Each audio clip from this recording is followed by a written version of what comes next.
The stone block, centuries old and immovable, suddenly came to life, beginning its strange, unpredictable movement, as if a great ancient power had been laid within it. From this stone shell, unexpectedly and rapidly, a monster appeared, aggressive and furious, ready to crush everything in its path. Without a moment's hesitation, it attacked the people nearby, throwing itself at them with frenzied force.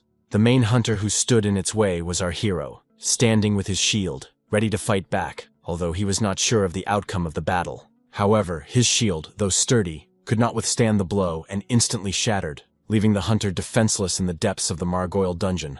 The man shouted a warning, but the young hunter, skillfully dodging, did not take the blow, but deflected it to the side, avoiding the deadly attack. The other hunters, confident in their abilities, exchanged glances and decided that it was time to attack, seeking to take control of the situation. One of them boldly moved closer and deftly delivered a precise blow, easily severing one of the monster's enormous limbs. Gradually, everyone joined the fight, surrounding the monster and delivering blows, each of which was precise and deadly, weakening it with every passing second. And suddenly, in a split second, the monster's eyes flashed bright red, radiating a strange, unearthly energy, as if coming back to life. The man with the shield, overcome with rage, shouted, urging everyone to take up a defensive position and let the magic finish it off. The others, gathering their courage, agreed to this proposal, and one of the mages prepared to attack the terrifying creature. But soon he turned to the main character, jokingly asking why he was still asleep, offering to pour some mana on him. The guy, introducing himself as Jason Haruto, a level 29 hunter, confidently promised that he would do everything now. Soon, the hero began to focus his power as requested, feeling the mana rapidly gathering in his hands. The mana quickly manifested, ready for use, as if waiting for the moment to show its power in battle. He immediately directed it at the supplicant, and the mage nodded approvingly, saying that it would be enough to defeat the great golem. The enraged creature, gathering all its power, rushed into the attack, threatening anyone who dared to stand in its way. However, the man the monster was approaching used magic, shouting for it to fall to the ground. Very soon, his power struck the creature like thunder, splitting it in two like a fragile toy that had been torn apart.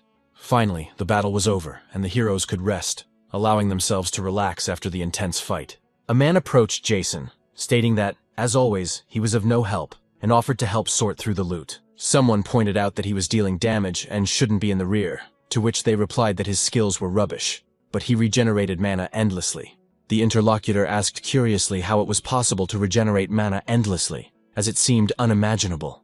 The hunter replied that both mages and healers can also absorb mana, so he is only needed during boss fights. The mage noted that this was why Jason had been unable to reach level 30 for 5 years, while the weak hunter was stronger than an ordinary person. Jason, hearing this, was angry, realizing that they were talking loudly on purpose for him, but he didn't care. He wasn't going to leave. Shortly after all this, the hero found himself in the Taiken Guild, pondering what was happening around him.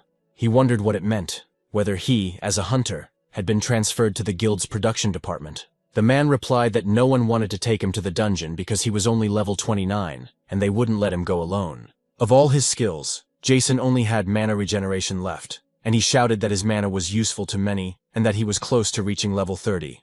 That's why he asked for a chance, but the man replied that healers and mages usually had mana absorption skills, and he would be the odd one out. Besides, did he really think that his 30th level would change anything in his situation with the guild? The guild had simply decided to develop his strengths, and mana potion production was something he would fit in perfectly with. Jason wondered what would happen if he refused. Would they really kick him out of the guild without giving him a chance? They apologized and explained that he wasn't developing, so they couldn't keep him anymore because he was only holding them back. Sitting on a bench, the hero realized that in an instant he had lost his job, and everyone considered his only skill to be the endless regeneration of mana. But in fact, it was a special skill that he had never told anyone about. Surprisingly, he had acquired it even before hunting. Suddenly, a system appeared in front of him, asking if he wanted to copy this item, promising amazing possibilities. The hero gathered his thoughts, reached out, and pressed the button, agreeing to it, hoping for new adventures. As a result, after a few moments, his food was copied, and the ability was called Control-C and Control-V, allowing him to copy objects. However, upon awakening, he realized that this skill was quite useless for a hunter, although at first he was delighted with it. It soon became clear that the skill was only available to him, and as soon as an object left his hands, it disappeared like a mirage. Therefore, Jason cannot copy money or resell equipment, but there is something else that annoys him the most. There are level restrictions on copying equipment, and the Dagger of Loyalty can only be used from level 90. Due to the user's level mismatch, copying the item is impossible, and the guy was nicknamed Mano Nose for his endless mana regeneration. But in reality, he simply copies and pastes a small amount of absorbed mana, which does not disappear and can be transferred to other hunters. He tried to copy skills in the same way, but to do so, he had to kill high-level monsters, which he dreamed of doing. Then everyone would see what he was capable of. He wanted to reach at least level 30, and heard that the long sword of the Karyu dragon had arrived in Japan. Jason realized that the sword had 2 special skill slots and significantly increased defense, and its method was unique because it had its own level. As soon as the sword is in your hands, the user's level increases by 200, and it can be used from level 13. It is an excellent, legendary sword for a hunter like him. If he copies it, he will become a level 230 hunter, which is a ticket to a happy life. In a week, the sword will be shown in Japan, but the legendary blade has only 10% of its strength left, and is only good for a couple of raids. The sword's owners want to make money from it, and Jason realized that this was a great opportunity. If he could touch it just once, he would be able to recreate the blade forever. He only had to reach level 30, and in a few days there would be a battle in the lair of the Great Spider, unregistered with the Hunters Association. The mage turned to Jason, called him a photographer, and asked him to pour some mana for the upcoming battle. The guy replied that he would do everything now, but preferred to use his copying technique. Soon, a stream of power flowed to his comrade, helping him in battle and strengthening his magical abilities. The mage exclaimed that it was wonderful, and using his power, shouted for them all to burn in the fire of battle. The spiders fell one after another, and Jason couldn't help but think how much he hated fire mages in confined spaces. After the battle, Jason decided to check his level in the system, hoping to see progress and be ready for the upcoming battle. A guy approached him, reminding him that checking his status wouldn't change the outcome, but the hero wanted to prepare for the boss fight. His companion, guildmate David Aoi, jokingly suggested that this front row view was worth the money, but Jason didn't understand what payment he was talking about. David said that after they finished, they would get together and have a drink, and Jason knew that this man was going down into an unregistered dungeon. He earns money by leveling up, but he also takes food with him, knowing that it is a dangerous place that is not registered with the Hunters Association. Thanks to David, the hero was able to accompany high-ranking hunters. Someone shouted that it was time to finish and move on to the boss arena. The first man stopped and quietly told everyone to stand still, because ahead was the nest of a great spider, and that meant danger. Indeed, they were approaching the cave where the spider lived, along with its eggs, which hinted at a coming battle. This creature was called Alex, and he was the boss of the dungeon with a level of 80, which inspired awe in all the hunters. Jason thought that just looking at it made his knees buckle, and he didn't know if he could easily deal with this horror. David, encouraging Jason, asked what he was afraid of, because killing the great spider was easy, but caution wouldn't hurt. The main thing was to watch its web carefully, because once caught in it, no one could escape, and the eggs should also be avoided. If the eggs were broken, the spider would go berserk, and then everyone would be in trouble, so extreme caution was required. The magician, dissatisfied, shouted at Aoi, asking why he was wasting time on Mononos, as if he couldn't keep quiet. His companion apologized but reminded him that they didn't have time and that he shouldn't distract him, because they had taken him in out of the kindness of their hearts. After that, David moved forward and kicked one of the stones, which led to unexpected consequences. The stone flew off to the side and caught on a web that stretched everywhere, attracting attention. As soon as the stone caught, there was a loud sound, foreshadowing trouble for the hunters.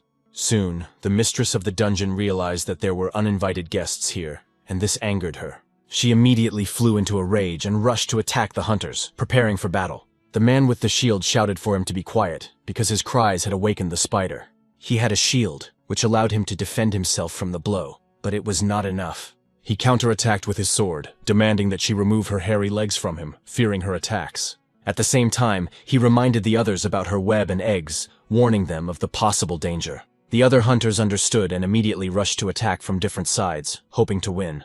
A bloody battle ensued between the hunters and the spider, and they fought bravely for their lives. Jason watched them fight and hoped that he might be able to reach level 30. The dungeon boss realized that these hunters would not be easy to deal with, and took other action. The man shouted to the others that the creature had started to spin a web, and that everyone needed to hide behind the columns. The wizard, undaunted, exclaimed that he had defeated such creatures many times before, and intended to burn the spider along with its web. Alexa did not stop and continued to release huge amounts of web, creating an atmosphere of horror. A protective sphere began to form right in front of her, which she intended to use for defense. However, the wizard's fire continued to approach, burning everything in its path and setting the surrounding area ablaze. When the fire reached the cluster of webs, it slowed down sharply. The boy screamed in horror that the spider had deflected his fireball. He yelled that this was bad because she was angry and would now show everyone her true power. Jason yelled at him not to do it, because such behavior would only make the situation worse. But the wizard did not listen, using his meteor shower skill, determined to show his power. The man shouted that he was completely stupid, because he could hit her eggs, which would be a disaster. The heroes already understood that everything was bad, because there was no time left to fix it. Upon closer inspection, it became clear that the eggs had already been hit and destroyed, which foreshadowed disaster. The man in the bandana shouted that everything was bad, and that everyone needed to run away immediately, otherwise the spider would fly into a rage. Soon, the web released by the spider struck one of the hunters, confirming the group's fears. David yelled at Jason to run behind the column, as the spider began shooting webs in all directions. Alexa was furious, her anger palpable, and energy emanating from her like a dark storm. Another hunter also got caught in her web, realizing that things were not going as planned. The same wizard who had destroyed the eggs asked in panic why his fireball had not worked on the web. Things got even worse when his voice attracted the boss's attention, making him nervous. He was frightened and began to beg her to stop, without doing anything unnecessary, but it was too late. Panic seized him, and he continued to shout for her not to come near and to get away from them. Of course, Alexa didn't hear him, and using her limbs, killed him instantly. The main character was horrified by what had happened, his eyes filled with shock. He found himself tied up in a web and realized that the situation was truly critical. Alexa, like a predator, continued to approach, destroying everyone in her path. Jason thought that this dungeon should be simple, and he just wanted to raise one unfortunate level, but now he was risking his life. Very soon, Alexa approached him, preparing to attack, her intentions clear. She struck with her limb, but missed, only slightly injuring the guy, which left him a chance to survive. Despite this, he knew that things were very bad, and that he was running out of time. At that moment, the system asked if he wanted to copy the selected object and paste it in place. In fact, this opened up new possibilities for him. Objects usually disappeared after being copied, but this rule did not apply to his body. So he decided to create a copy of himself, because if he died, his consciousness would move to the new version. The dead body would disappear without a trace, as had happened many times before. Jason thought that all this was terrible, and he would never get used to such sights. But he had no other choice in this situation, and he understood that. As soon as the guy moved into his new copied body, the monster attacked again. He used his ability again and, hiding behind a column, realized that this creature would not leave him alone. Even if he copied himself endlessly, nothing would change, and that alarmed him. Suddenly, he heard a sound and wondered if David was still alive, because he had been begging for help. Jason felt sad, apologizing and realizing that he couldn't help his friend. Alexa, hearing the voice, instantly headed in his direction, preparing for a new attack. Jason watched this and realized that the situation was getting out of control. The guy rushed forward, deciding that David had helped him when everyone else had refused, and if he didn't help now, what kind of friend would he be? He ran closer to his opponent and tried to hit him with his weapon. The attack was successful, but because of this action, the guy lost his concentration and was confused for a moment. When he came to his senses a little and looked up, he was relieved to see that his friend was unharmed. At the same time, a system notification appeared, informing him that his level had been raised. The main character was stunned and wondered how he could have leveled up. It turned out that his attack had somehow worked, and this filled him with hope. However, his joyful thoughts were interrupted by Alexa, who pierced him with her limb. Jason moved into another body again and thought that since his level had been raised, he needed to copy the long sword of the carrion dragon. He shouted that everything would be fine, because if he couldn't escape, he would kill her, even if he had to die 100 times. At the same time, he thought that the main thing was to inflict at least some damage in one of his lives, and rushed into the attack, believing that with his skill, she had no chance. The death of this creature was only a matter of time. 3 days had passed since he began fighting, and he fought day and night, spending about 50 lives. In the process, he broke almost all the weapons the group had brought with them, but his skills had improved significantly. The giant spider was getting weaker by the minute. Fortunately, it had no regeneration. After losing another limb, Alexa turned her back to the guy. Then she prepared to attack and began to release her web. Jason realized that this would not lead to anything good, and started to run away. But surprisingly, she released 4 projectiles at once. He tried to dodge, but suddenly saw the creature's limb in front of him. It seemed that he would not be able to avoid this attack, but he successfully jumped up, avoiding the blow. And, without stopping, he continued forward, full of determination. Jason was already very close to the creature's head and prepared to attack. He was completely confident and shouted for it to finally die. Gathering all his strength for this blow, he struck the head. Literally a moment later, the sword he had attacked with broke into pieces. The guy realized that things were really bad because he had forgotten to copy and paste. Soon his body fell to the ground, and he hit it quite hard. The creature he was fighting became even more enraged and prepared to attack him. Jason realized that things were looking very bad for him now. At that very moment, something strange happened. The spider's eyes went out and began to glow differently. Then her body split apart and began to crumble into pieces. All the main character saw was the explosion of his opponent's body. Jason was delighted with what had happened. He was glad that he had finally defeated this hairy villain. Now that he had won, the levels began to rise one after another, and the system announced that he had received a reward for destroying the great spider. The hero grabbed David and shouted at him to hold on, reminding him that they wanted to have a drink after clearing the dungeon. He promised to treat him to the best whiskey. When he was distracted by the conversation, he soon felt someone attack him from the side. Naturally, the guy lost his concentration and fell, so he looked up. There were small spiders, called newborns of the great spider of level 30. The hero shouted that they were mocking him because he no longer had a weapon. He understood that it would be difficult to fight while protecting Aoya. The guy rushed to his friend and covered him with his body while the small spiders attacked. The creature that rushed into battle first was cut to pieces in a few moments. The others saw this and, alarmed, began to retreat slightly. Then, as a group, they pounced on the man who had killed their kin. The girl who started fighting them used the Hellfire skill, and the small spiders were destroyed in the blink of an eye.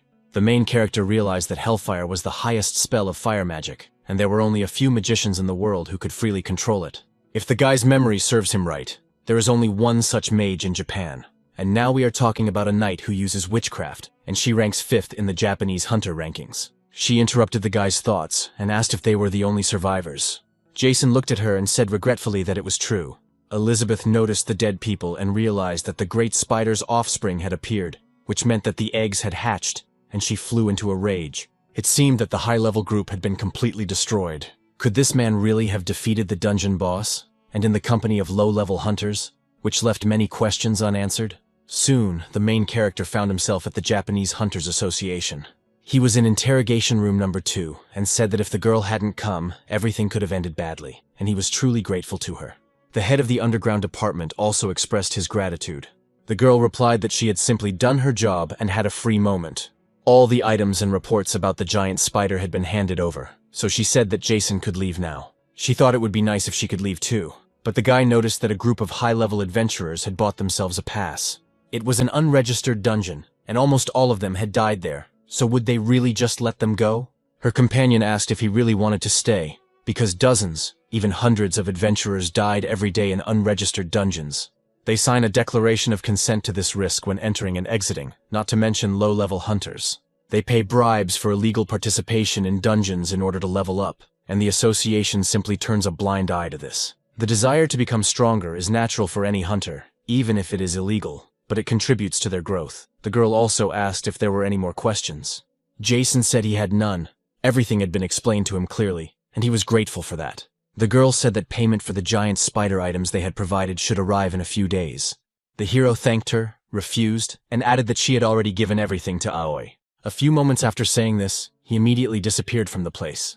His companion thought that he was clearly not an ordinary person, since he had refused a reward that was very valuable. Be that as it may, he was able to clear a high-level dungeon on his own, and the hunter Jason is definitely worth revealing. The main character, in turn, walked down the corridor and rejoiced that everything was fine with him. Then he ordered the system to open his inventory, and saw that he had a great spider rod. Since he had used his copying skill at that moment, he had a lot of rods, and Jason knew that these rods would be very useful to him.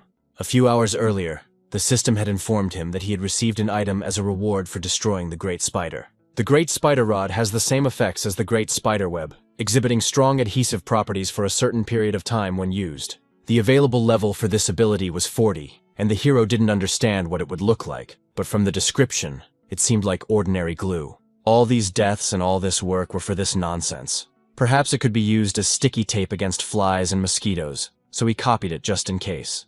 After that, he tapped on this thing and didn't understand how to use it. Soon, something strange began to happen to it, and it began to unfold. Jason asked what the hell had happened and where it had gone. and the system reported that the Great Spider's rod had been absorbed by an existing skill. The guy asked in surprise what this was all about. Could this ability really be upgraded? Indeed, the system confirmed that the ability to copy an object could be improved, and the hero was surprised again. After that, the system reported that the ability to insert an object had been upgraded to a new level, and 3 skill options appeared. Jason didn't understand why they could be upgraded. Could it be related to obtaining the rod? If so, then if copying absorbed the corresponding items, it would also evolve. That was really cool. By the way, what was recently said about new options? Jason saw that the first option was an established item. It could be held for as long as desired, and the second was an object that could be inserted anywhere for a limited time. And the third option is to untie the web of the Great Spider. The hero thought it was a useless skill, but now he will try it for 1 minute first. A few moments later, an item appeared from the inventory. Jason realized that he had let it slip from his hands, but it didn't disappear, which was pretty damn cool. However, after the planned time had elapsed, the item began to disappear. The hero realized that it didn't disappear for a whole minute, and that was wonderful. In that case, he decided to copy as many as possible and set the timer for 30 minutes, and then do it for 100 or 1,000. At that moment, he was very happy and laughing in the Hunters Association, attracting attention. Jason thought that starting today, he was rich and could finally live like a human being. First of all, he needed to copy the sword of the Carisian dragon. 2 hours ago, a truck was speeding across the Rainbow Bridge in Tokyo. The road was quite busy, but nothing was stopping him from driving. The lead car was instructed to maintain its speed and distance, and they replied that they would maintain their current speed. George, a level 112 hunter from the International Hunters Association, turned to his companion and asked how many times the girl had been to Japan. Lucy replied that she had been twice, and that she was level 131 and a mage. The man noted that she had said that her mother was from these lands. She must be very happy to return here, he remarked. But the girl pointed out that it was her mother's homeland, not hers, so she simply didn't care. George asked if it was true that the long sword exhibition would end in Japan, and if she had applied for leave. His companion remarked that there was something she wanted to find in the Japanese dungeons, and the man said he hoped that this time she would find what she was always looking for. Lucy pointed out that it was none of his business, but that one day it would affect him too. The lead car reported that they were currently passing through the underground on Rainbow Bridge. Due to the electromagnetic waves of the underground, communication would be interrupted for only 5 minutes. George pointed out that the tunnel was directly above the sea, and wasn't that a problem? The girl replied that he was talking nonsense, because if the tunnel collapsed, it would be a disaster. The interlocutor said that someone should open the window because it was stuffy in there, and Lucy asked what was romantic about a dangerous underground passage. The man remarked that she just didn't understand, because that was the whole point. At the same time, just like on the Rainbow Bridge, an event was taking place in the office at the entrance to the dungeon. Roger, a level 21 newbie from the Great Sages Guild, said how boring it was to work as a ticket seller at the dungeon exit. The man next to him remarked that he was lucky, and yet he was showing off, because 3 weeks ago it had been hell on earth here. His companion felt something strange approaching him, and it hit him. He noticed the creature and wondered what it was. After looking closely, he saw that it was a slug, and it was so cute, but he thought he had forgotten it in this dungeon. So he turned to the man and asked if slime could appear on the surface. The man looked at him and said, "Of course not." Just as he was about to add something to his statement, he suddenly heard a noise. The footsteps were so loud that the man immediately became alert and reluctantly looked back. The creature that the men saw in front of them was enormous, and cast a shadow over both of them. After that, the huge troll immediately rushed to attack the people. At that moment, the main character was observing his condition and carefully examining his characteristics. Some of his skills had increased by 30 and 18 points. His class level was 4th, and his skill level was 1st. Jason said that everything was fine, because his stats had increased. He hadn't died so many times for nothing, and now he was at level 50. When a hunter reaches this level, it is easier for him to join a group, as monsters in mid-level dungeons are usually of a similar level. Except for beginner areas, experience grows faster in such dungeons, and you can get more items as rewards, sometimes even rare ones. Therefore, it was easier to level up, and to start with, the guy decided to create duplicates of the Great Spider's rods and try to sell them at auction. Suddenly, his thoughts were interrupted by people who were bullying others and rushing to make way. They were all in quite a hurry, and didn't understand how this dungeon could have collapsed. Jason wondered how this dungeon had collapsed, but was it really a breakthrough? The hunter shouted, asking why they had been thrown in there earlier, and the guild member replied that they said the van with the legendary sword had fallen into a trap. Therefore, a request for help was sent to the International Hunters Association. The hero wondered if it was the long sword of the Kyrian dragon. It turned out that he was surrounded by monsters because of the breakthrough, and it was all bad. Flying ships were gathering on the roof of the Hunters Association. The hunters asked to quickly request help from other guilds, their primary task being to protect the wagon with the legendary items. The man asked what kind of nonsense this was and who had given this order, to which the girl replied that she was now in charge and was the commander of their squad. It was Elizabeth who said that she was ordering them to destroy the monsters and protect the civilians, and that this was the most important task.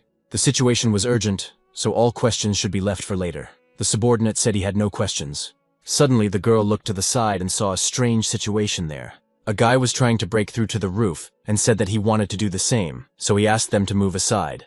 The commander said they were in a hurry, so she told him to get in quickly. Jason shouted for the lady to let him go with them because he also wanted to help, but those who were holding him back said he couldn't do that. The girl looked at him in surprise and asked if he was really Mr. Jason.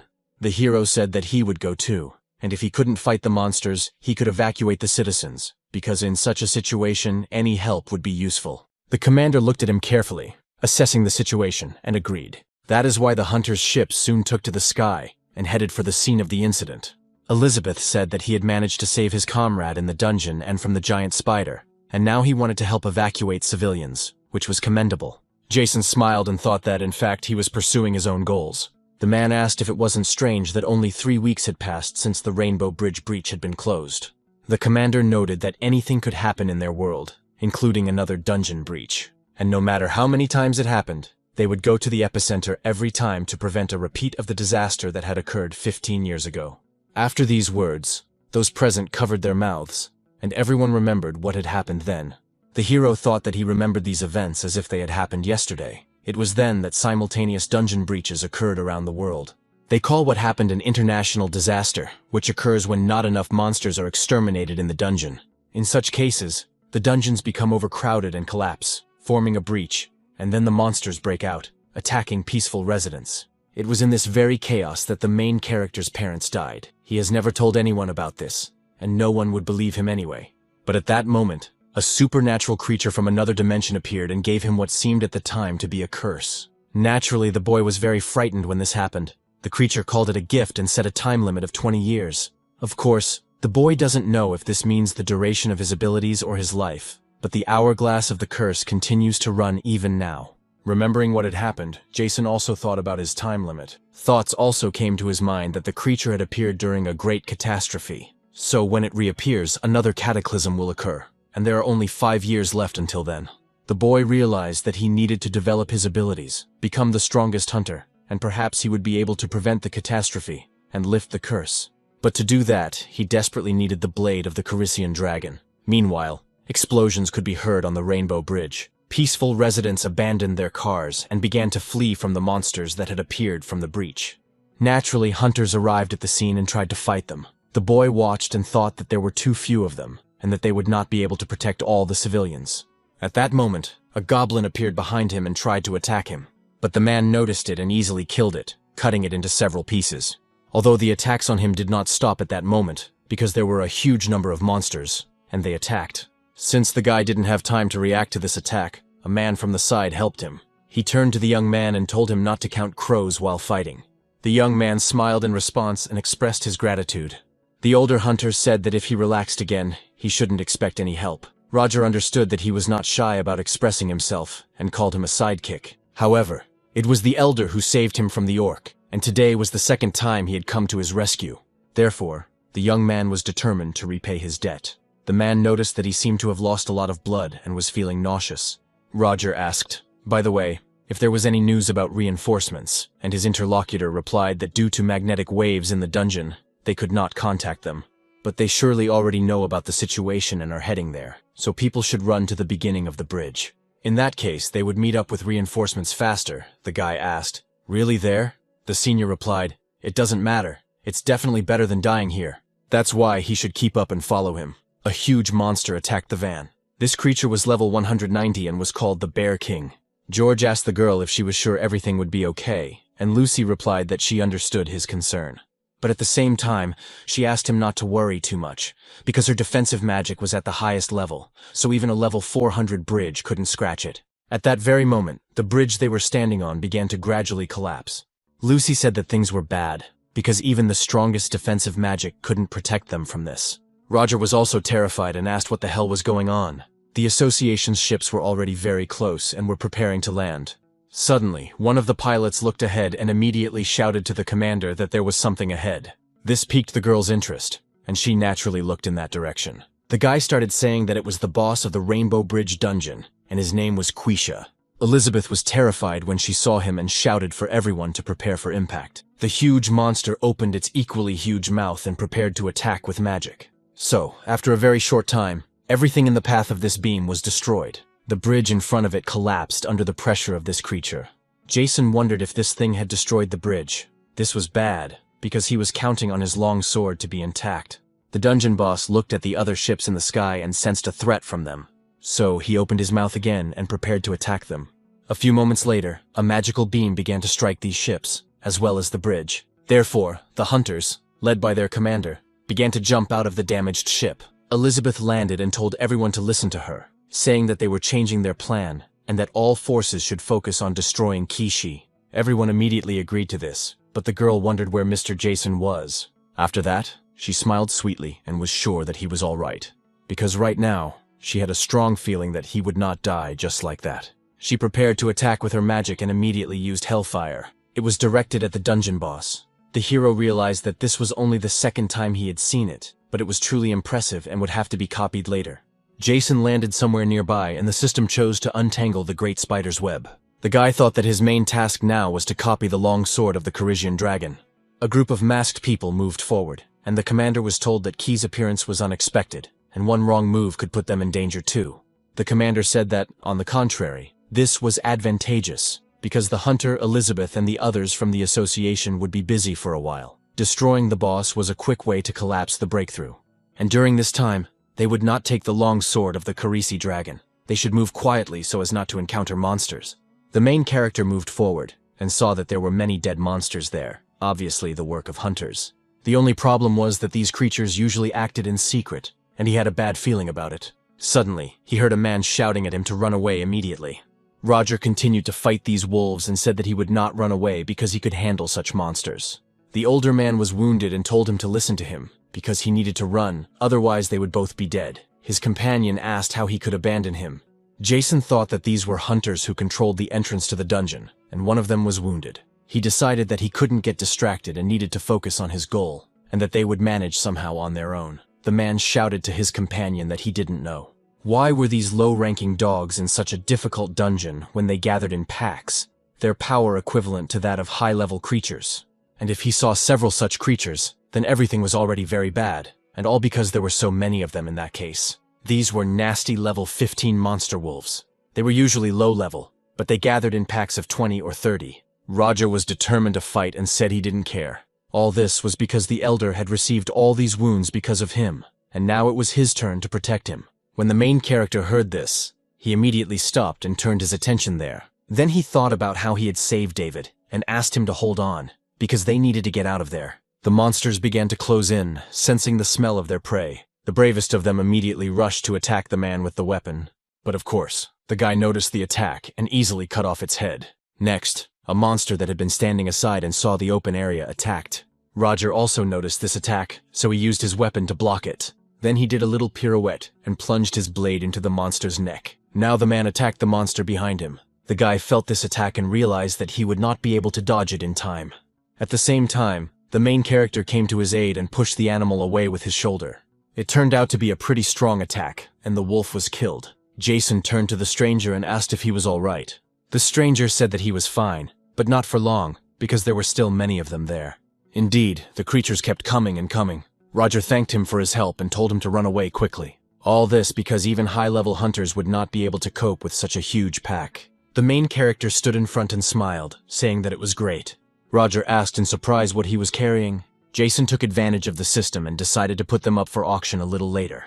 The wolves spotted their new prey and prepared to attack him. At that moment, the guy was thinking about what would happen if he combined the great spider's rod with his skill.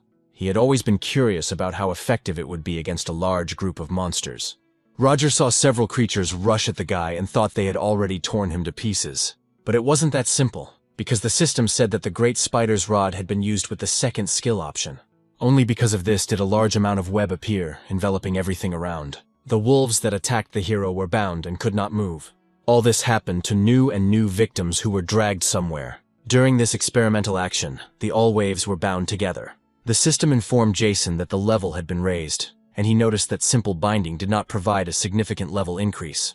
However, as expected, the technique worked perfectly against the pack, but he needed to find a way to attack after binding them. Roger thought he had neutralized the entire pack at once. What kind of skill could this be? It must be something high level. The man thanked him for his help and asked if he was a reinforcement from the association. The guy replied that he was right and thought that they had arrived in the same helicopter, so he wasn't lying. His interlocutor said that in that case, he would like him to take his partner with him. Roger shouted that it wasn't necessary, because he wouldn't abandon him even at the cost of his own life. The older man replied that he would be safe with this person. Jason was surprised at how loyal this man was, because he shouted that he would not leave alone under any circumstances. The hero thought that in any case, in such a state, they were both in danger. It was a pity, of course, but there was no other way out, and besides, it was only a copy. So he ordered the inventory to open, and took out a bottle, then handed it to him and told him to take it. The man said that it was the same thing, but the guy continued that it was a medium-level potion, and he wouldn't be able to fight, but he would definitely be able to stand on his feet. The elder asked why he was giving him such a valuable item. The hero smiled and said that his partner would definitely not return home without it. Roger was very inspired by his speech and thought how cool he was. So he expressed his immense gratitude and said that his name was Roger Satoru, and that he controlled the entrance to the dungeon, asking him to at least remember his name, because he promised to repay him for everything in the future. The hero asked if he could ask for his help.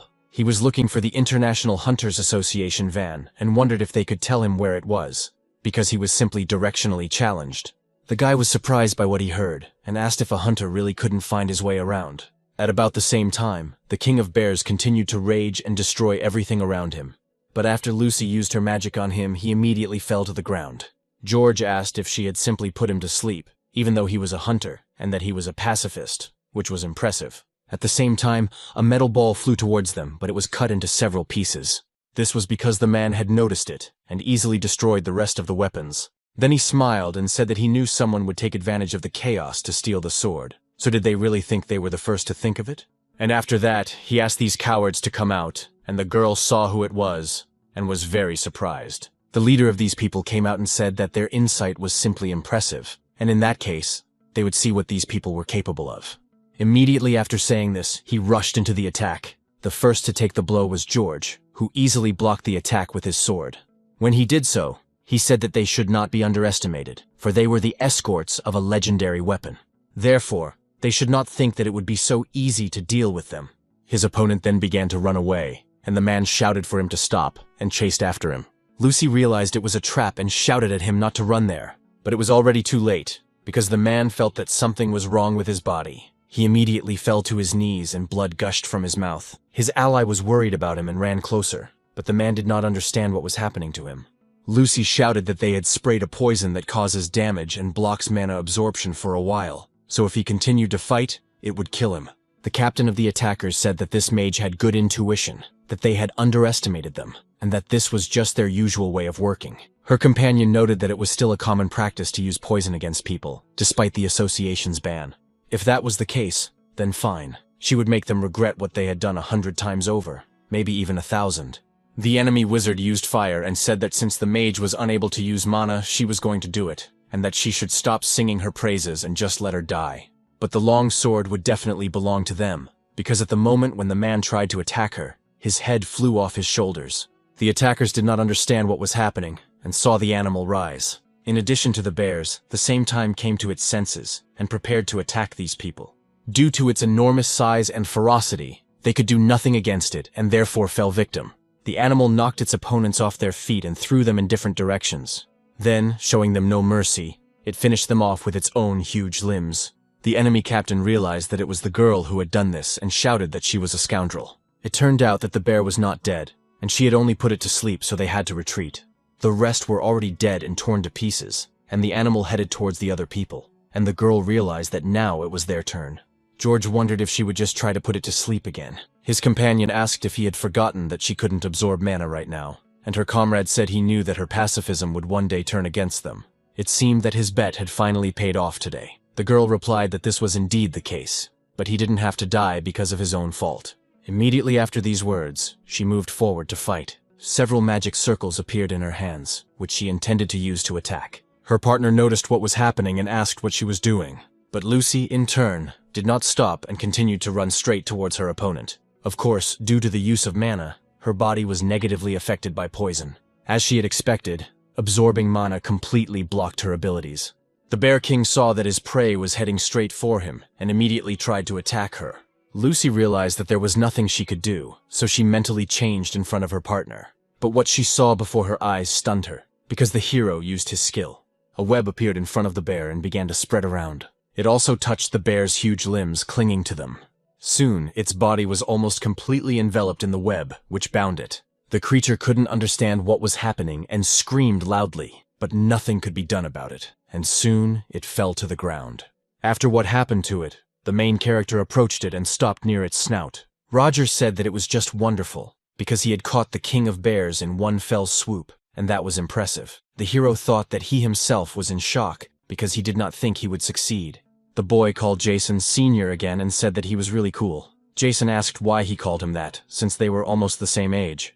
His companion pointed out that he and the man had saved his life, so he should respect and honor them both. The hero thought that now he would not be able to get rid of this man. He then turned to the conveyors and asked if they were all right, since they were from the International Association. After what had happened, Lucy was very surprised, so she stood there and said nothing. George stood up and asked if they had also come for the sword. Jason replied that this was not the case. They had come for Togo to help protect him. The man replied only that they had been attacked by a group of robbers, and why should they believe them now? The guy looked to the side and realized that these corpses had come for the long sword, but had been killed by the Bear King.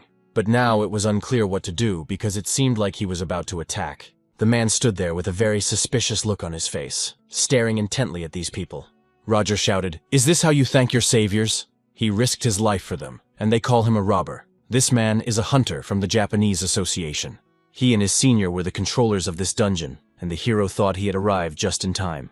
That's why all he had to do was season everything with creme fraiche sauce, so he quietly told them to open their inventory. Then he took out a medium-level potion and said that they hadn't drunk it yet, as it was something similar to their wounds, which were quite serious. He thought he would do everything he could to get the sword of the Carisian dragon, and that this investment would pay off handsomely. So he told them not to be shy and just drink the potion, so the escorts took it in their hands. Lucy looked at the mixture in her hands with considerable suspicion. Then she turned her attention to the king of the bears, who was very angry but could do nothing about it. At the same time, the blue ones appeared, along with helicopters and planes from the Hunters Association. The man said that he thought the cavalry had arrived, and Roger asked if that meant they would soon be rescued. His companion replied that he wasn't sure, because something seemed wrong here. Something was happening, and these guys had a completely different task. At about the same time, Elizabeth was fighting the king of the dungeon on the bridge. Soon, she shouted to stop the attack because the creature had entered its third phase, and would be striking in all directions. It turned out that the support guild had arrived, so they needed to buy time until the evacuation of civilians was complete. The others shouted that they understood. Suddenly, someone asked her if she really thought this would stop the breakthrough into the dungeon. He then smiled and said that they hadn't seen this lady in a long time. The girl noticed the man and realized that he was Ricardo Masato, a hunter, as well as a level 503 dark mage and the future head of the guild. Elizabeth looked at him in surprise and asked what he was doing there. Her companion replied that he didn't understand why she was asking such a silly question. The girl asked if he really wanted to do what she was thinking. Indeed, the man used his magic, and a huge magic circle appeared in front of the boss of this dungeon. Elizabeth shouted to stop immediately, because if he couldn't defeat it with this spell, everything would be bad.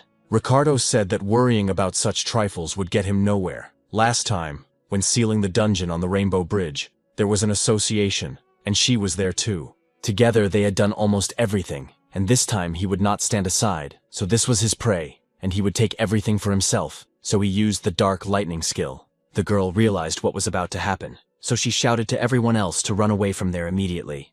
And the power that the dark mage used had already begun to spread throughout the area and affect people. The dungeon boss was struck by this obvious force and immediately fell to the ground. As the monster fell, its body broke through the bridge, leaving a huge gap in it. The main character, in turn, managed to hold on with his hand. Then, using his strength, He climbed up and thought that it was the end for him, but everything was fine. After he came to his senses a little, he looked to the side. There he saw the other people he had knocked out with his strength, as well as the van, and thought that everything was fine, because the van was intact, and so were everyone else. Then something huge caught his attention to the side, because now he was right next to the huge boss of the dungeon.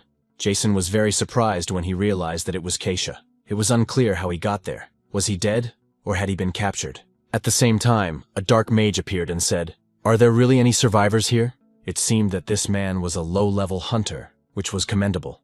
Jason looked at him closely and realized that he had seen this symbol somewhere before, and that this was the third most powerful guild in the country of the future. The guy said he seemed to be from a support guild, but shouldn't saving citizens and destroying monsters be his priority? The man asked what he was, saying rescue. Once, and destroying monsters is strange. Let him look. It seems that all the citizens have already been evacuated, but it seems that he can still hear someone, and it's not Keisha. As it turns out, it was the Bear King who was tied up.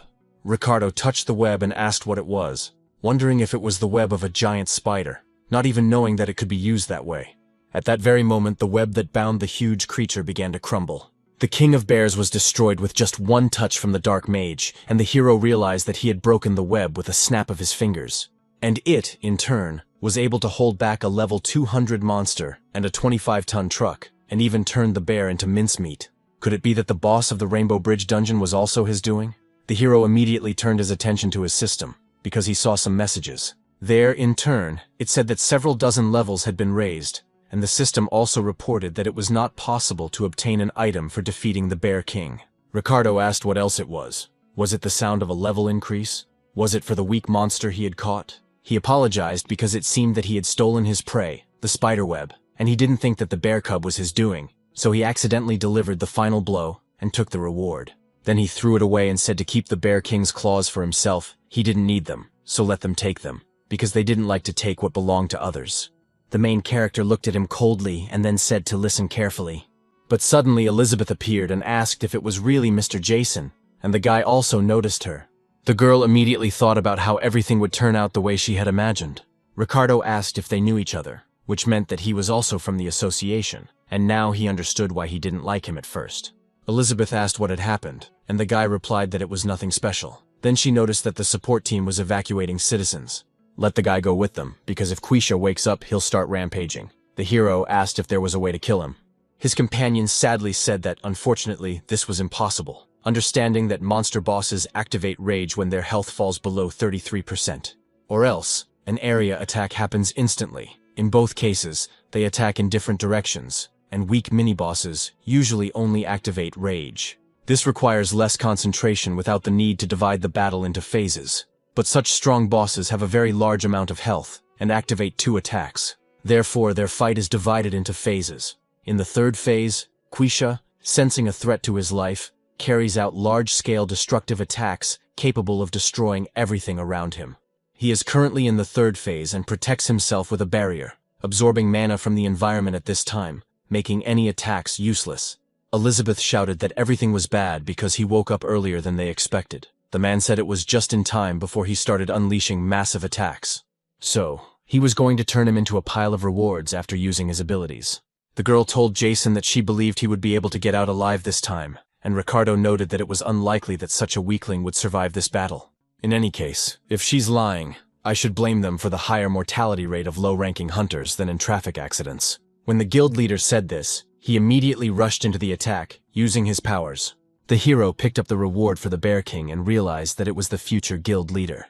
At the same time, he thought that he wasn't going to do all this, but he would kill Quesh first. So he was going to mix this man with feces, and he would see it in the future. Soon Roger asked if Jason had saved him again. Lucy was in a bad mood again, and looked at the web suspiciously. The guy turned to the guards and said he had a request for them. The dungeon boss had entered the third phase, and would soon begin to rage.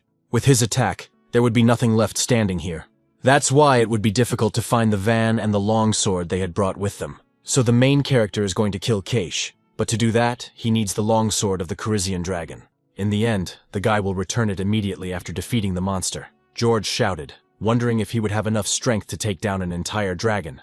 Of course, he helped them twice, but that doesn't mean they'll trust him. Does the guy even know what condition the sword is in? The girl said it was impossible, and the hero realized that at this rate, the sword would be lost to him forever. Lucy said that a huge amount of mana was needed to remove the seal on the van, and because of the robber's poison, they couldn't absorb mana. His companion turned to her and asked what she was doing. Jason noticed that they hadn't told him about this problem before. He smiled and said that his nickname was Mononos, and one of his skills was infinite mana regeneration. Soon, the girl's body was filled with enormous strength, and she thought it was impossible because mana was arriving. Therefore, she could use her magic quite easily, and soon the seal was removed. The hero thanked her for everything and said that he would keep his promise and return the sword. George asked why his partner had done this, and what if he decided to do something bad. Lucy replied that everything was fine, as he had recently bound the Bear King but had not killed him. His partner asked if that was the only reason she believed him, and couldn't have lied, at least for the sake of propriety. The hero quickly made his way to the van and opened the back door. When he looked inside, he was very happy, and thought that the long sword of the Carisian dragon was finally in his hands. Suddenly, the captain of the robbers appeared behind him and said that the operation had almost failed, but he was glad he had decided to see how it would end. The hero did not understand what the hell was going on, but the man behind him rushed at him with a weapon. Since the distance was very close, Jason did not react and was soon pierced. Roger and the others were surprised that Oshparn had been killed. The guards also noticed what had happened and realized that this man was a scoundrel and that he was still alive. The enemy captain immediately jumped into the van and prepared to steal his weapon. He even said who would have thought that the ball would go to him in this way. At that very moment, the system reported that due to the death of its owner, the web of the great spider was breaking. That is why the van, which had been on the web all this time, immediately began to fall down. And when it fell, it began to slowly sink deeper and deeper into the water. Jason appeared behind the robber and said that he had the same feeling because he didn't think he would get the sword this way. After that, the guy used the weapon and immediately stabbed the man in front of him. At the same time, he said that all the good and evil that was done to him, he would return twice over. After that, the hero drew his weapon, and the man in front of him fell, bleeding profusely. Then he began to laugh and said that the enemy captain had been wrong to covet his prize. And finally, the sword of the Carisian dragon, which he had dreamed of so much, belonged to him. The first thing the system asked was whether to copy the dragon's longsword. The hero shouted, "Of course, it must be done," and pressed the button at that very moment. But at that moment, the system reported that copying was impossible, because the user's level did not match the required level of the object. The guy was terrified and didn't understand what was going on. To use the longsword, you needed to be at least level 30 higher, and his level had long since exceeded 50. He then said that he didn't want this weapon to anger him, and heard a voice behind him saying that it looked like he had lost. "It's nothing personal, but the honor of the Blood Tower killer is at stake." After these words, he struck his opponent. After such a powerful blow, the hero's body immediately fell to the ground, powerless. The enemy captain then said that if it weren't for his healing skill, he would have died long ago. After that, he approached the guy and said that he would return his own words to him. Because he quickly forgets the good he does, he returns it threefold, and let him in turn accept death from his blade. And after that, he would never see the dawn again. The hero felt intense pain from the weapon in his back and realized that he had struggled to get here. Suddenly, the system reported that the long sword of the Carisian dragon had merged with the user. Next came the copying and absorption of the characteristics of this weapon, capable of a dragon. The main character was still conscious at that moment and saw the absorption, but did not understand what was happening. Then he saw in the system window that the long sword's level had been copied and absorbed. This was followed by the copying and absorption of the weapon's passive skill, after which the defense was increased by 35%. Then there was copying and absorption of the first unique weapon skill called vampirism. Next, the second unique skill of the dragon's sword, called Berserk, was absorbed. Very soon, all the characteristics of this weapon were completely absorbed. The system reported that the user's health level had decreased by 25%, and the defense mode of the Carisian dragon long sword users was activated. The second unique skill of this weapon, called Berserk, is automatically activated. Copying the second unique skill of the Berserk longsword has been inserted. The boss of the Rainbow Bridge dungeon was screaming viciously and preparing to attack. Ricardo noticed that things were bad, because he was about to hit the area and things were bad. The dragon was already in the final stages of launching its attack. Suddenly, she saw something appear below, where the van with weapons was, and in just a few moments, the enormous creature was cut in two. Elizabeth and another high-octane hunter were amazed by this. At that very moment, the system reported that the dungeon boss had been destroyed and the breach sealed. Soon, everyone was at the Hunters Association in Japan. At 4 p.m. today, many civilians were injured as a result of the Rainbow Bridge dungeon breach. Irreparable damage was also caused. but thanks to the prompt actions of the Hunters Association and the Guild, the situation stabilized within 2 hours. However, some are concerned that the association does not control the dungeon well, but the man told the others that there was no need to make such faces. This time, they managed to deal with Quaisha quite successfully, said Georg Tokuo, a tank-class martial arts master of level 570. Simon, the head of the Midas Guild, number 1 in the country with a level of 701, who was a sword master, told the president of the association that 3 months ago they had sealed the breach. Dalton, the head of the Taiken Guild, a healer with a level of 610, said that sealing it did not guarantee that the dungeon would not be disarmed again. The guy asked if it was really necessary to monitor the dungeon so closely that in such a short period of time, when the situation was resolved, it would require an official review of ownership. Elizabeth sat sadly and wondered if Mr. Jason had managed to escape. Simon slammed his fist on the table and said that he was only interested in one thing. Usually, it takes at least 6 months for a boss to revive. But doesn't that mean that Mrs. Elizabeth didn't finish off Quash last time? He continued to stare intently at the girl, and their eyes met. At that moment, she became angry and then touched the table. Then the others saw that she was using her power and didn't understand what was happening. Soon, the pressure on the table became so strong that it began to collapse. Therefore, in a moment, it was destroyed, and the remains flew in different directions. Ricardo sat calmly, protecting himself from them with his aura. The man asked the lady what she was doing and why she was acting so strangely. Simon was also very angry after what he saw and was already preparing his power to attack. Suddenly, he heard someone addressing him politely as, "Sir." It was Georg who apologized for the disrespectful behavior of their employee and offered his apologies on her behalf. The interlocutor was outraged and said that she had completely lost her fear if she continued to provoke him like this, swearing that she would soon die. The girl was even more outraged when she heard these words. She then stood up and said that it was better to see once than hear 100 times, and if they still didn't understand, she showed them the shockwave reward for killing Kwayashi. Mr. Ricardo, who had contributed the most to their recent confrontation, would not let her lie. He noted that he had been too busy and had not yet had time to check the reward, but he did not think she was lying. At that moment, he did not understand why she had dragged him into this. Georg noted that everything was clear, that it was only thanks to Mr. Ricardo that everything had ended with minimal bloodshed. After these words, everyone began to applaud and thank him for his work, but he asked them not to. Then he turned his attention to the girl and wondered if it was really true. She, in turn, smiled slyly, and it was clear that she was satisfied with the situation. The man thought that this scoundrel was harboring resentment because he had intervened. So the girl would pay for this, because he would not forgive such humiliation, and he would definitely find the scoundrel who stole Quesh from him. Elizabeth said she would take responsibility for finding out the cause of the subway breakdown. In addition, she would also seek accountability from the guild for the delay. Those present immediately lowered their heads, realizing that reinforcements would be a long time coming. The girl said that it seemed that all questions to her had been exhausted, and that she would take her leave. Then the door opened and George appeared, saying that everything was fine and the meeting was not over yet. He had come on behalf of the International Association and Hunters, and he had important information to convey to everyone present.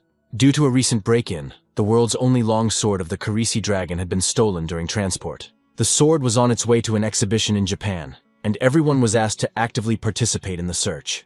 There was an official letter from the International Association requesting assistance. Simon noted that when the van was attacked, he heard that they had removed the seal themselves, and Lucy noted that this was done at the request of Hunter Roger. He was an employee of the Taiken Guild and Hunter Jason from the Japanese Hunters Association. Georg and Elizabeth were very surprised when they heard this information. Even Ricardo, who took note of the information, was greatly surprised by all this. Dalton noted that Roger was indeed one of her people, but it wasn't that simple. Georg looked at his device and said that there was no hunter named Jason Haruto in the Japanese Association. Elizabeth realized that the situation was taking a turn for the worse, because she was the one who had taken him on the mission. The man looked at her and realized that this was his chance for revenge. So he asked them to wait, wondering if they meant the one who tied the king bear with a web. They had a minor disagreement on the spot, but he was surprised because he also thought he was from the association. So he asked Miss Elizabeth how to understand this, because it seemed that she knew him. So they asked if it was really him who stole the long sword of the Carisian dragon. At that moment, the man took the weapon into his own hands. But it was not the main character, but Michael Takumi, the head of the Dark Guild Bloody Tower with a level of 301. He declared that it was the legendary blade, and simply took it in his hands. The level will increase by 200, and the runes on the hilt help to recognize the owner. The billions spent on organizing the breakthrough of this dungeon were worth it, and it was delightful. His subordinates were stunned, and wondered if it was true that the leader had really made a breakthrough. The leader said that this man had lost all his fighters, and asked if he wanted to explain himself. He immediately bowed and apologized, saying that some strange man had followed them, but there was no need to worry because he was surely dead. The man covered his mouth for a few moments, then said that everything was clear, and that it was a good job. It turned out that the corpses no longer needed the money, so their share would belong to him as his reward, and now he could count it. The guy thanked the master, and said that now the task could be considered complete. But Michael said that wasn't the case, because he had failed, and his interlocutor asked what that meant. The boss asked who would sell the world's only legendary sword for only 10 billion, since he had taken on this task to get information about it. The subordinate said to wait a second, because failure of the task meant death for their guild. Then the master got involved, who was simply a scoundrel, because he had planned to kill him from the very beginning. Michael used his power and said that it was nothing personal, but he didn't need any witnesses, and besides, he hoped that Karen accepted Yen. The glass behind the man cracked a few moments later, and very soon a subordinate appeared on it who was killed. Michael's next action was to cut the man into several pieces, and the system reported that the weapon's durability had decreased by 2, and there were 8 left. The man realized that it would be quite annoying if it broke before he had a chance to repair it. The main character remembered the words of the man who told him to remember, because it was his gift to him. Immediately after that, he woke up and started screaming quite loudly. The timer that was built into his neck was glowing, and he could feel it. Then he touched the mark on his neck and said that everything was bad, that honest words had done their job. Roger called him senior and said that he had woken up, but he thought that he would never come to his senses again. The guy didn't understand why and asked him to stop. His companion said that wasn't true, that after he was wounded from the sea, a dazzling pillar of light burst forth, very bright. The man asked if he was really in the center of the Rainbow Bridge underground, and the guy replied that it was true. They were there with him, and everyone else with the elder. The hero rose from his seat, and his interlocutors continued their conversation. So he went in some other direction and said that his head was spinning from his energy. The man noticed that it was this very person who had saved his life, and Jason asked what he meant and how it had happened. The man replied that he considered it his duty, and that this kid had put everyone on alert, taken, and the association had to pay the price. In the end, he was found on the coast, and the hero wondered if some kind of dungeon controller had forced the guild and the association to move. The head of Taiken is Dalton Sonoda, and this guy is Roger Sonoda, so are they really not related? The guy couldn't believe his own thoughts and thought it was nonsense because they weren't in some kind of movie. The conversation continued in the office of the chairman of the Hunters Association. Elizabeth said that she understood everything, meaning that the hunter Jason had died after all, and the man replied that it was so, that he had seen his death with his own eyes. But now it seemed to him that the girl was not surprised at all, and he couldn't understand why she was reacting so strangely. His conversation partner noted that the work of hunters always carries risks. The man was surprised again, and Georg said that he had seen their official letter requesting cooperation. Their participation in this case as the Japanese Hunters Association had been confirmed, so they would do everything possible to help in the search for the legendary sword. Lucy remarked that in that case, they should provide several high-level hunters, since they knew where the sword was located. The interlocutor said that he had, of course, expected something like this, but had they already established its location? It was magic for tracking the opposition. In response, he heard that this sword was not a personal item, but it had runes engraved on it that allowed the owner's level to be assessed. She could sense this engraving and track it. About an hour ago, someone had used it again. Elizabeth thought that they had not been told that the engraving could be sensed. She could also track it, and that was why Jason had been given permission to use it. The girl said that before it was stolen, it had a durability of about 10. But someone had used it and the durability had decreased. The interlocutor said that soon it would disappear. It was the only clue to finding her mother. This refers to the woman who disappeared during this incident 15 years ago. Lucy asked how she knew this. Elizabeth replied that they weren't stupid either, and that they knew the stolen longsword was her mother's heirloom. The girl immediately stood up when she heard this information. She then bowed and asked Mrs. Elizabeth to help her recover her mother's heirloom. When the conversation ended, the girl walked down the corridor and thought that Lucy and George were hiding something. The story with Mr. Jason also aroused her suspicion, because she did not think that he would die in this incident. Her thoughts were interrupted by a man who addressed her. It was Dalton who asked if something was upsetting her, or if something had happened. She replied that everything was fine, and asked if he had business with her. The guild leader asked why she didn't return to Taiken. The girl sighed sadly, and said that the dungeon was getting bigger and bigger, And instead of protecting them, the big guilds were playing capitalism. All they cared about was damn profits and stock prices on the exchange. If it turns out that the breach was the result of Tycoon Guild's negligence, they would be in big trouble. That's exactly why she doesn't want to go back to the association, which has a lot of things that require his attention. She also called this man her father. The man smiled and said that he actually wanted to talk to her about something else, and once again said too much. Before the next trip, he asked her to visit the Central Hunters Hospital, and the main character was actually on the roof of this central hospital. He then called up the status window to check his stats. His health, mana, and basic defense had increased, as had his skill and class levels. Although the guy didn't manage to copy the Corisian Dragon's blade, it seems he managed to absorb all of its positive characteristics. Even if he had stolen it, it was unclear how he would have been able to go hunting with it without arousing suspicion, so it was even better that the Rage skill activated at the right time. Rage is the second unique skill of the sword, doubling all characteristics and the user's level, lasting 1 minute, with a recharge time of 1 day. The activation conditions are triggered automatically when the user's health falls below 25%, and right before death, the guy turned into a berserker.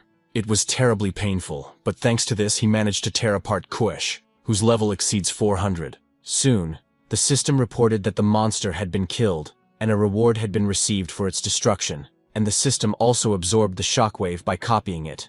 The copy skill was improved, and Quaisha's shockwave was absorbed and turned into the internal vibration skill. The shockwave was also absorbed into the insertion skill and turned into internal vibration.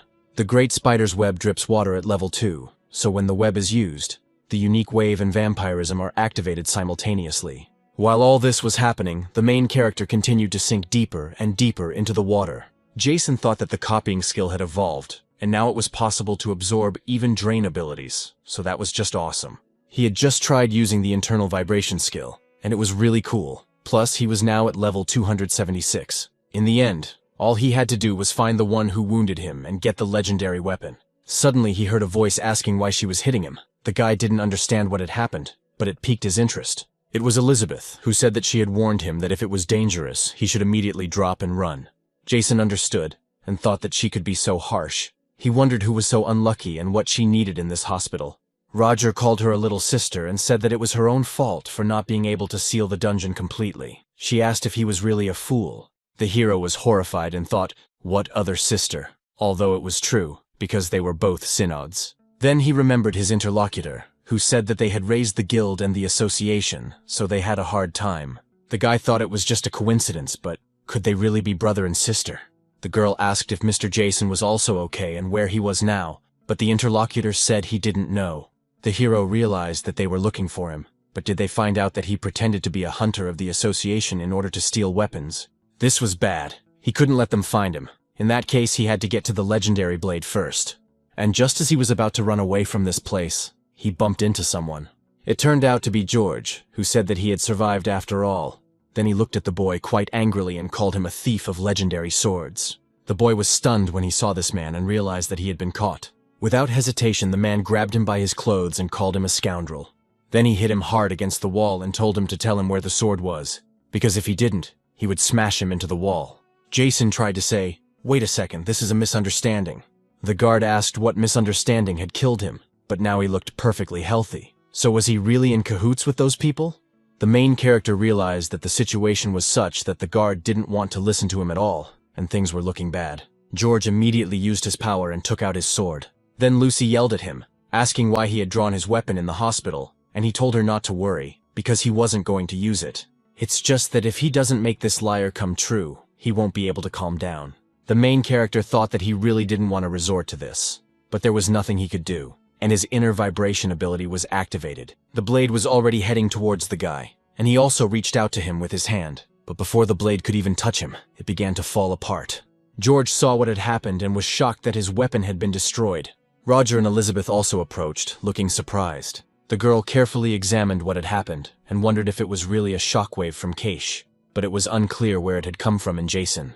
In addition, it was completely incomprehensible why his aura had changed so dramatically. The concert hall was very loud, and a fairly popular band was performing there. The band consisted of girls who were energetically moving around on stage. The crowd cheered when they heard their songs, and soon the concert came to an end. Sarah got into the car, and she was a member of the idol group IF. There, she said goodbye to the other girls and told them they had done a great job. Immediately after that, she started the engine of her car and drove away. One of the girls asked if Sarah's parents were rich, and her friend replied that how else could she explain driving such a fancy car. Another member said that it was very cool, and that she also wanted to drive a sports car like that. When the girl was almost out of the parking lot, she saw another car in front of her. She stopped quite abruptly because of this, as she almost had an accident. Fortunately, she managed to do so and avoided a collision. Angry, Sarah opened the window and shouted at the driver to ask who taught him to drive. At that moment, the driver opened the door and slowly began to get out of the car. It turned out to be Michael, the leader of the Bloody Night Guild. Her companion noticed him and realized who he was. The man approached her car and threw a case with a legendary weapon inside. Then he approached the woman and asked if the filming was over. If so, would she like to go down to the dungeon? That is, if she wanted everything to remain as it was before. The main character and the Steel Ones arrived at the place where the long sword of the Carizian dragon was used. After examining it, Elizabeth said that there were no traces left, and Lucy added that it seemed they were too late. The hunter said that meant all they could do was wait until the sword was used again. After these words, there was an awkward pause, and the girls began to think about it. Suddenly, the hero drew attention to himself and said that there was a bloody tower there, which happened at the moment when the villain was trying to kill him. He said that the bloody tower was from the guild, and the girl said that she had never heard of such a guild, and that it was probably one of the Dark Ones. Jason said he understood and even he didn't know about it. George noted that if they waited for the next application, the sword might break. Elizabeth shouted that there was no need, because they had a lead and would now work on it, and she, in turn, knew someone who could help them. It was exactly 15 years ago that the terrible disaster happened, which took many lives, and at that very moment, a certain creature had given the girl this power. At first, she thought she had awakened as a hunter, but it was a completely different ability. The skill that the system suggested the girl use could return an object to its original state. Her skill was a combination of keys on a computer that allowed her to restore everything to its original state, and this ability could be used on both people and objects. So she bought broken or discarded items that were valuable to her, restored them to their original state, and sold them. Although it could not be called a healing or restoration ability, she earned money by returning people and their body parts to their original state. As a result, it turns out that there were limitations to this ability, but she needed money, and a lot of it, because her parents had suffered during a great disaster and currency crisis. The little girl tried to return them to their previous state, but she needed mana to use this ability. Without it, she could only roll back objects and minor injuries. Mana is a kind of energy that is only available to hunters. Then the girl, risking her life, went to the dungeon to get mana there, and she did it as a porter. But sometimes she healed wounds, and so she was a healer. For an ordinary person who was not a hunter, going into the dungeon was as dangerous as entering a lion's cage unarmed. But it's funny that she suffered the most damage from the contempt of her fellow party members, who asked her if she really wanted mana like some kind of beggar. Of course, there were also more terrible moments when the girl lost her companions. It seemed to her that this ability only caused problems, so she wanted to give it all up. Suddenly, a man approached her and remarked that it was all very interesting. Not only was she begging for mana like a homeless person, but she also started stealing, and that's when she met Michael Kurosaki. The man said that her house was so empty, and he didn't understand what she was spending her money on. Could it be that Sarah, from a popular Japanese group, was living like a hermit, eating 3 meals a day, ordering fast food delivery? Who would have thought that an idol could afford such a lifestyle? He smiled and said again that her life was a success, while everyone else was trying their best and dieting. But Sarah doesn't care how much she eats, because she can get back to her previous state. But he immediately understood what kind of person she was when he met her that very day, with a man dying in front of her, and she was stealing from him. So he can say that they are two of a kind. Of course, the girls didn't like these comments at all. The man said that he would make it clear right away that if their agreement continued, he didn't care what she did, even if it concerned her work as an idol. The girl got tired of listening to him and slammed her hand on the table, asking what it was this time. She doesn't understand why she has to go to the dungeon. Let him gather mana as usual and give it to her. Michael said he needed her help to restore one trinket to its original state, but that would require a huge amount of mana. But he can't get it here, and he swears that this will be the last time she has to go down into the dungeon. His companion asked if he was serious, and the man replied that it was true because he had promised her. Sarah asked if he had found the item of infinite mana regeneration, and if it was in that dungeon. Michael replied that this was not the case, and the girl asked what he was talking about. Michael replied that if she went with him, it might appear, knowing that they had an agreement not to go into the dungeon. But if she went down with him, then yes, he promised to make it up to her.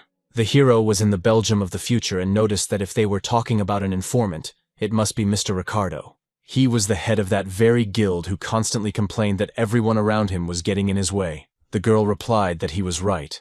The guy asked if it wouldn't be better to seek information from the largest guilds, Midas or Tychon. Elizabeth said that perhaps so, in terms of information about dungeons and manifestations, they are the leaders in the world, which she and the entire association acknowledge. But his desire to clear the dungeon was greater than anyone else's, and now he was heading towards the future guild leader, Ricardo. The girl wondered if he was talking about the heart of a giant golem. Her companion noted that this was correct, and that it was also called the object of infinite mana regeneration. Elizabeth said that it was a rare reward item that appeared when defeating the boss of the secret dungeon Snow Mountain Walked. Ricardo said that this was correct, and that he had not lied in order to find the heart of the giant golem. It was after this that they stumbled upon the very guild, the Bloody Tower, that Mr. Jason had told them about, the existence of which they had not even known. But now it is known that they were secretly recruiting a team to explore the Snow Mountain golems. That is all they have been able to find out so far. But they turned out to be much more dangerous than they had previously thought, involving the murder of high-ranking individuals and the slaughter of entire groups in the dungeons. They also steal items and are ruthless, willing to do anything to achieve their goals. It's a dark guild. The hero realized that he personally did not need this item of infinite mana regeneration, but it was undoubtedly an amazing artifact that anyone would want to get their hands on. But how is the heart connected to the legendary sword? Or was it stolen precisely to defeat this golem, even though the blade is already on its last legs? It is likely that getting the heart for the Blood Tower is more important than the sword itself, although it all sounds like some kind of nonsense. Elizabeth said that the Bloody Tower Guild found a giant golem and is therefore organizing a raid on this dungeon. Lucy said she doesn't think that's the case at all. 15 years have passed since the discovery of this secret dungeon, and it has never appeared. Jason turned to her and asked where she got this information, and she replied that she couldn't reveal all the details. She, in turn, has long been interested in this dungeon and has been studying it. In any case, the Snow Mountain Golem is known for being difficult to pass through. Among hunters, this dungeon ranks first among those they would prefer to avoid, and sporadic groups set out in search of secret dungeons. But most ignore it. Ricardo wondered if these hired killers could have teamed up to clear the dungeon. Even if it's not a secret dungeon, there's clearly something valuable there, the hero asked. But when they set off, the man replied that he didn't know. The push was already over, so it was unclear. The hero thought about it, as he had thought. It had been planned even before they stole the Corisian dragon sword. Elizabeth noted that in that case, they should go there slowly. She then turned to Mr. Ricardo, and he looked at her. She asked if she understood correctly that he already had a team ready to go, and he replied that he had no reason to do so. The girl said that she believed that the Guild of the Future always kept a team on standby, comparable to those of the Association. The head told the lady that she understood that information about secret lands was not always accurate, and that there were good reasons why no one wanted to go there. These reasons included terrible natural conditions and annoying golem lords. On the snowy mountain of golems, there are level 40 stone golems. Their attacks are weak, but there are many of them, and unless their cores are destroyed, they will regenerate endlessly. Ricardo, along with the rest of his group and those who had joined him, headed for this mountain. On the way, the large group encountered many of these golems. The hunters tried to destroy them with their weapons, but the limbs and all other parts of these monsters quickly regenerated. That is why the monsters continued to attack until the core was destroyed. The guild leader shouted that he had warned them that they would regenerate immediately, so they should destroy the core quickly, not giving it time to regenerate. Therefore, using his power, he killed the creatures that were fighting these people. As a result, they began to gather into a single ball, pulling each other together. Then the man used his dark magic and an explosion occurred. With a smile on his face, he turned to the others and said that first they had destroyed all the cores, developed golems, and would destroy them one after another. So the next ones to follow him and his subordinates, destroying the cores, said that it was indeed easier that way. Jason said he didn't want to come here, but now he seems to like it, even though he's still cool, even if he is a cheapskate.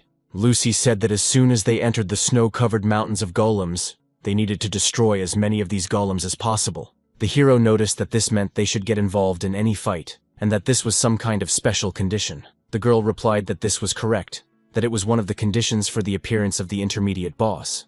During the investigation, it turned out that this dungeon was an inductive dungeon. Jason asked what an inductive dungeon was. Ricardo said that's why he said it would be difficult, because it means there are hidden areas. Dungeons are usually divided into zones, and if the hunter knows the route of a normal dungeon, they can quickly reach the final boss zone. New inductive dungeons must be completed in order by season. If they are lucky enough to complete one zone, the rest will simply not appear. Lucy said this is just a guess, but probably 15 years ago, due to some mistake, this dungeon could not be completed. Because of this, the secret area did not appear. The hero noticed that in order for the intermediate boss to appear, you need to defeat a lot of golems. The girl said she didn't know how to restart the dungeon, so they had no choice but to stick to the conditions and move forward. In addition, they needed to defeat him as quickly as possible, because if the reward for killing the intermediate boss was the key to the second zone, then the Bloody Tower had come for it. They must get this key before the others. The others fought with the main character, and he thought that he didn't care what they had in mind, but the main thing was to return the legendary sword. Then he turned to the insertion skill and used the web of the Great Spider. Naturally, after this attack, the golem was bound, and the system reported that using the giant spider's web activated internal vibrations. It was because of this that after being bound, the monster was immediately killed by destruction. Someone asked if this was the reward for defeating the Great Spider, that is, the giant spider's web. The interlocutor replied that he thought so, but could this useless item really be used like this? Lucy also did not stand aside and used her freezing attacks on the creatures. After she stopped them, she immediately shouted to her partner, and he understood what to do. So he immediately rushed into the attack and began to crush the cores of all these golems. On the other hand, the rest of the group fought the large creature. The guy shouted that he was going to deliver a powerful blow, and his comrades said they should retreat. But it was too late, and the huge monster easily hit them with its attack. After that, Elizabeth came to the aid of her comrades. She stopped near it and prepared to use her magic. So she touched the creature with her palm, and the system reported that a Kwayashi shockwave had been used. When this happened, the monster began to gradually disintegrate from the core to all other parts. The girl asked these people if they were all right, and they replied that everything was fine, and thanked her. Suddenly, she noticed a boy who was trying to hide from her, so she walked closer and shouted for him to stop immediately. Then she took off her hood and shouted that it was Roger, asking what the hell he was doing there. Her brother asked what the problem was, since he had come as an official member of Jason's group. The girl asked what other member of the older group he was, but her interlocutor replied that it had always been that way. Before that, he asked if they were really going to go to the dungeon, because he wanted to go too. The hero looked at this and thought it was a pitiful sight. Roger noticed that his friend would get lost again, like on the bridge, and wondered what he would do then, because he definitely needed a guide, since he had spelling difficulties. The hero told him to cover his mouth because he wouldn't be alone there, although he agreed and said, "Come with me." His friend asked if it was really true. Jason replied that it was true, but only as a member of his group, and his companion said that of course he agreed to that. The guy also had a request that only this person could fulfill. The girl said it was interesting what Mr. Jason had in mind. After all, he was also low level, and his brother read that she should not mock him timidly. Because the boy had seen with his own eyes who had cut down Quiche, and it was Jason. Elizabeth realized that, come to think of it, he seemed to have grown a lot since their first meeting. Besides, the skill he was using now was quite strange. And it is exactly the shockwave of that very boss, and her brother doesn't seem to be lying either, but it's unclear how he managed to do all this and where he got so much power from. Michael moved forward with his partner and told her to watch how these bees work for the good of the hive.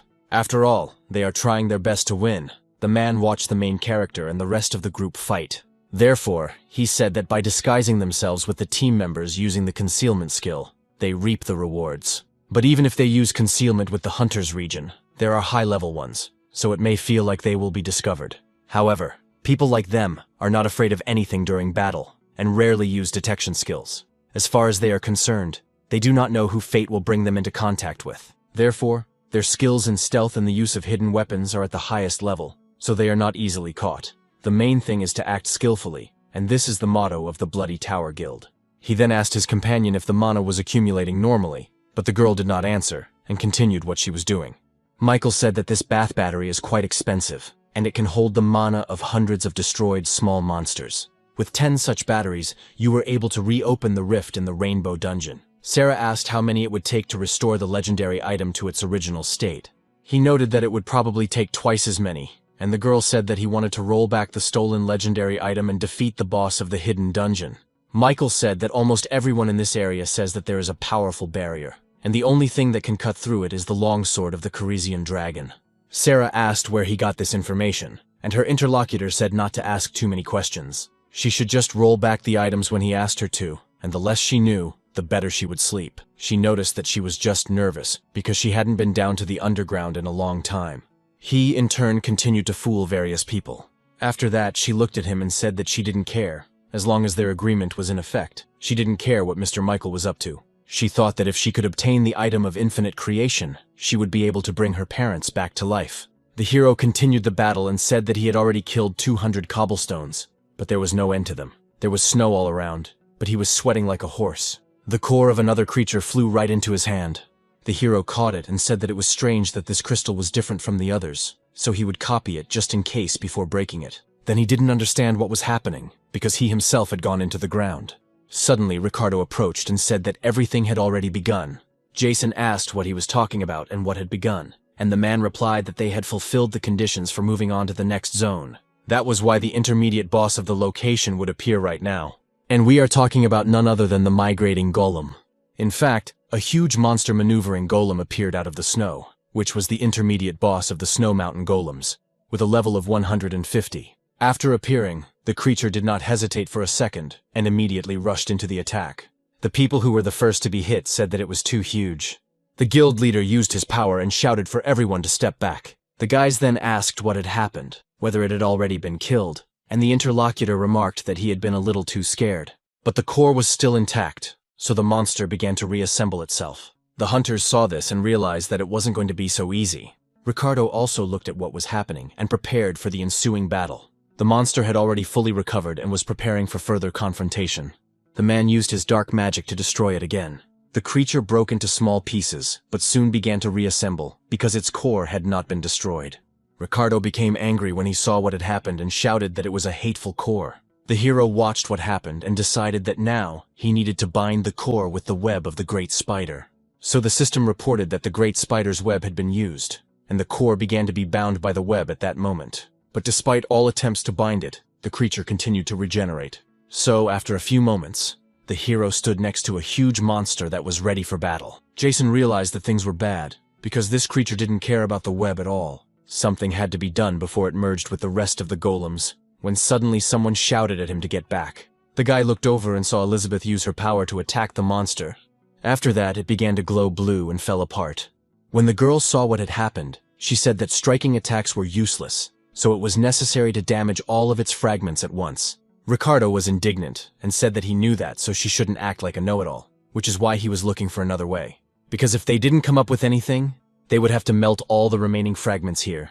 Otherwise, it would never end. The hero understood, that's what it was. And that was the power of the migrating golem. Earlier, Lucy had said that the most difficult part of this dungeon was the migrating golem. That is, the intermediate boss. And besides, this dungeon is inductive. In order for the next zone to appear, the previous one must be cleared. The new zone always interacts with the old one, adjusting to their battle results. Once the golems are killed, a migrating one will appear, which will collect the remains of the monsters they killed. In other words, all the stones they defeat will then gather into one stone mage, which greatly affects morale, and usually the group either runs away or dies. In essence, the migrating one is comparable in power to the final boss of a normal dungeon. Elizabeth said that in this case, there are only two ways to defeat it. The first of these is to destroy its core. The second way, she implied, was to melt all the remains of the golems, which is exactly what she was doing right now. This required a fairly large supply and expenditure of mana, so she was already breathing heavily. But even so, that huge monster had already begun to appear behind Elizabeth. She turned her attention there and wondered when it had managed to get behind her. Then she immediately turned toward it and used Hellfire. The hero realized that things were bad, because if he used the abilities of the longsword, Lucy would notice it immediately. That's exactly why it won't be possible to destroy the core, although it's worth waiting. Because he has another folk item, the guy immediately went to the inventory. From there, he took out the Bear King's Claw, which has the properties of an indomitable beast. The first skill can hold any object for a certain amount of time. The second skill penetrates any object and also deals damage. The hero realized that this was a completely different matter, so he copied and absorbed the King Bear's Claw. The system reported that the first skill was absorbed and, when used with the Great Spider's web, inflicted powerful paralysis. The second skill is absorbed by the insert and penetrates the target, absorbing 15% of its health and attack. The main hero saw these stats and realized that everything was fine, and hoped that it would work. Elizabeth continued to stand right next to the monster, which continued to burn with fire. George wondered if she really intended to melt all the remains of the golem. Lucy realized that no matter how strong she was, if she continued in the same vein, her mana would run out. The huge monster, in turn, continued its attempts to recover. Of course, the girl could see perfectly well what was happening and used her hellish flame. So the restored golem continued to burn with fire. Another attempt to set the creature on fire failed, so the migrating golem immediately rushed into attack. The hero realized that the hellish flame was not working. Could it be that she had already run out of mana? At the same time, a web began to envelop the monster. Very soon, the creature turned into a huge cocoon, and the main character stood next to it. The girl asked in surprise if he had really done all this. Ricardo was also stunned, and wondered if the great spider's web was capable of such things. His thoughts were interrupted by the guy who asked the chief to hit him again. The man asked what he wanted, since he had seen that the attack had not helped. Then the hero declared that in that case he would catch the cannonball, because they had no time to waste, so he asked him to do it. Of course, Ricardo did not want to do this, but gritting his teeth, he realized he had no choice. So he said that this time he would trust him as his commander, because it would be a sin to refuse. Therefore, a few moments later, the man's powerful dark magic rushed towards the golem. It, in turn, shattered into pieces, leaving only the core intact. When Jason saw it, he immediately took advantage of the great spider's web. That very web looked different than before, as if thorns had appeared on it. So they headed towards the core in large numbers, making it stronger. The hero saw what had happened and realized that it was right not to let the core come into contact with the remains after all. Ricardo was very surprised and shouted, "Did he really catch the core? Was it with the help of this useless reward item? Is he asleep?" Elizabeth realized that even though he had become stronger, she still couldn't believe that such a thing was possible. Come to think of it then, in the dungeon of the Great Spider, she had done it herself. When she saw the guy there, he said that only he and his comrade had survived. Soon after, he tried with all his might to ask to join her. Even in the battle with Keisha, this man had also taken the front line. In those most crucial moments, Mr. Jason was always there. Lucy noticed that this was the same technique used by the Bear King, and it was definitely his style. The other hunters began to rejoice that this man had caught the core, knowing that if they had known this was possible, they would have killed the great spider long ago. Michael, who was on the slope watching what was happening, was surprised. He couldn't believe what he was seeing with his own eyes. Sarah asked what was going on, whether he had sealed the core in the web, because it was unclear how this had happened at all. The man said that the mana collection was cancelled. They were changing their plan and starting the operation, and everyone should take their positions. His subordinates said they understood and immediately rushed to their positions. The girl asked what had happened, whether the situation was so serious that they wanted to intervene personally. The leader said that it was all because of that strange man, and that it would be a little more difficult to get the key to the core, so he told Sarah to prepare well. The girl, in turn, stood near a huge number of containers with mana. Roger peeked out from behind a tree and didn't know what to do, because it seemed that the main man had gone somewhere, and this girl was collecting mana for some unknown reason. He probably should tell the senior about the atoms. Earlier, the hero had told him to take this thing, which allowed him to use a fairly high level of camouflage, and his ally asked if he was sure it would work. Because it was an expensive item, Jason said yes, so he would have to do one very important job. The subordinate will play a key role in this mission, and he will need to keep an eye on the blood tower. As soon as they find the hidden dungeon, he should report it immediately. They in turn would steal their plan and carry it out. The guy thought that everything was correct. On the other side were his sister and Master Ricardo, and most importantly, his elder. The hero asked if he should destroy him, and the man replied that he had caught him, so it was his reward. The girl replied that this was a valid point. Jason said that if no one objected, then he would do it. He felt an unusual feeling in his heart when people treated him as if he were not trash. The guy had already copied the core, so it could be safely destroyed. He touched it with his weapon, and after a few moments the core shattered into pieces, and the system reported that the migrating golem had been defeated. Following this, the system began to report that the level had been increased several dozen times. The main character also received a reward for destroying the core of the migrating golem. This reward was the key to the sealed heart, which could be used to open a hidden door where the heart of the giant golem was sealed. Jason immediately materialized that very key in his hand. He then joyfully raised it up and said that he had received the key to the hidden area. George said she couldn't believe her eyes, wondering what it would be like to get one step closer to solving another mystery, while Lucy said it was pointless to count your chickens before they hatched. The main character saw how happy everyone was, and was a little surprised by this. He then turned to the system window and checked his status, where he could see that his stats had increased, and with the effect of the sword, he was now at level 285. Just a little more, and he would reach level 300, and then he would finally be able to level up on his own. Ricardo noticed how the guy was rejoicing for some unknown reason, He went on to say that this man was so happy about the victory, even though it was only an intermediate boss, and the girl noted that he had made them both sweat. The guild leader said that he hadn't even broken a sweat and was excited. Suddenly, his speech was interrupted by a strange sound and stones flying from the side. Everyone else also saw what was happening and immediately became very alert. Some kind of pillars with sharp tips appeared around the perimeter. People said that it was a mine designed for large monsters. Ricardo turned to everyone and shouted, "Follow me!" They all ran after him into the barrier. The hunters tried to do so, but it was already too late. So, just a few moments later, there was a very powerful explosion at that very spot. After it was over, people's bodies were scattered around.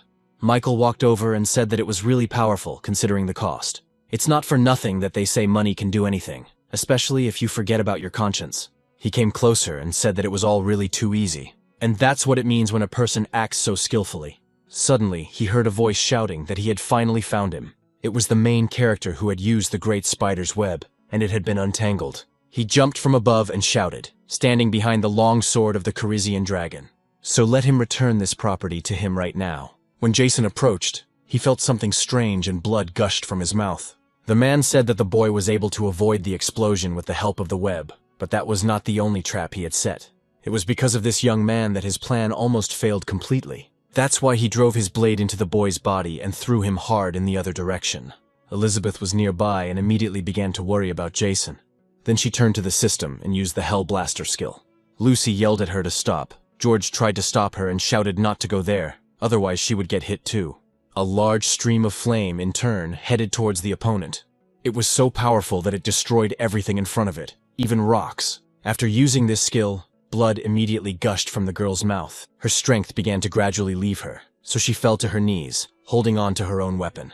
Ricardo shouted that something terrible had happened because healing skills needed to be used urgently. But Lucy declared that the guild leader said that under no circumstances should mana be used here, as toxic gas had been sprayed, which blocked the absorption of mana. It also causes damage when the ability is used, and it was probably released at the same time as the explosion of that column. It was a sophisticated and malicious weapon. It is used to paralyze the movement of high-level hunters, but why are they using such a dangerous thing? The main character appeared from some kind of dark liquid, and was not in the best condition. This magic was used by Michael, who appeared out of nowhere and said he was an amateur.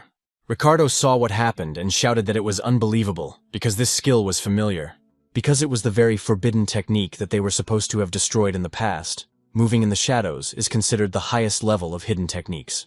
Therefore, it is completely unclear how he was able to use it at all. The man turned his attention to the main character and saw the key to the golem's heart there. Without a moment's hesitation, he immediately headed for the object and picked it up, taking it into his hands.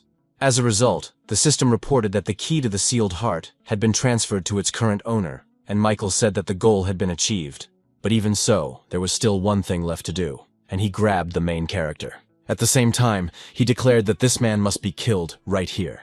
Jason replied that he had been thinking about that too, and his interlocutor asked if he was really conscious. The hero smiled and said that this was his luck, because the one who stole the longsword turned out to be such an insignificant scoundrel. The web that the guy had used immediately began to wrap around his opponent.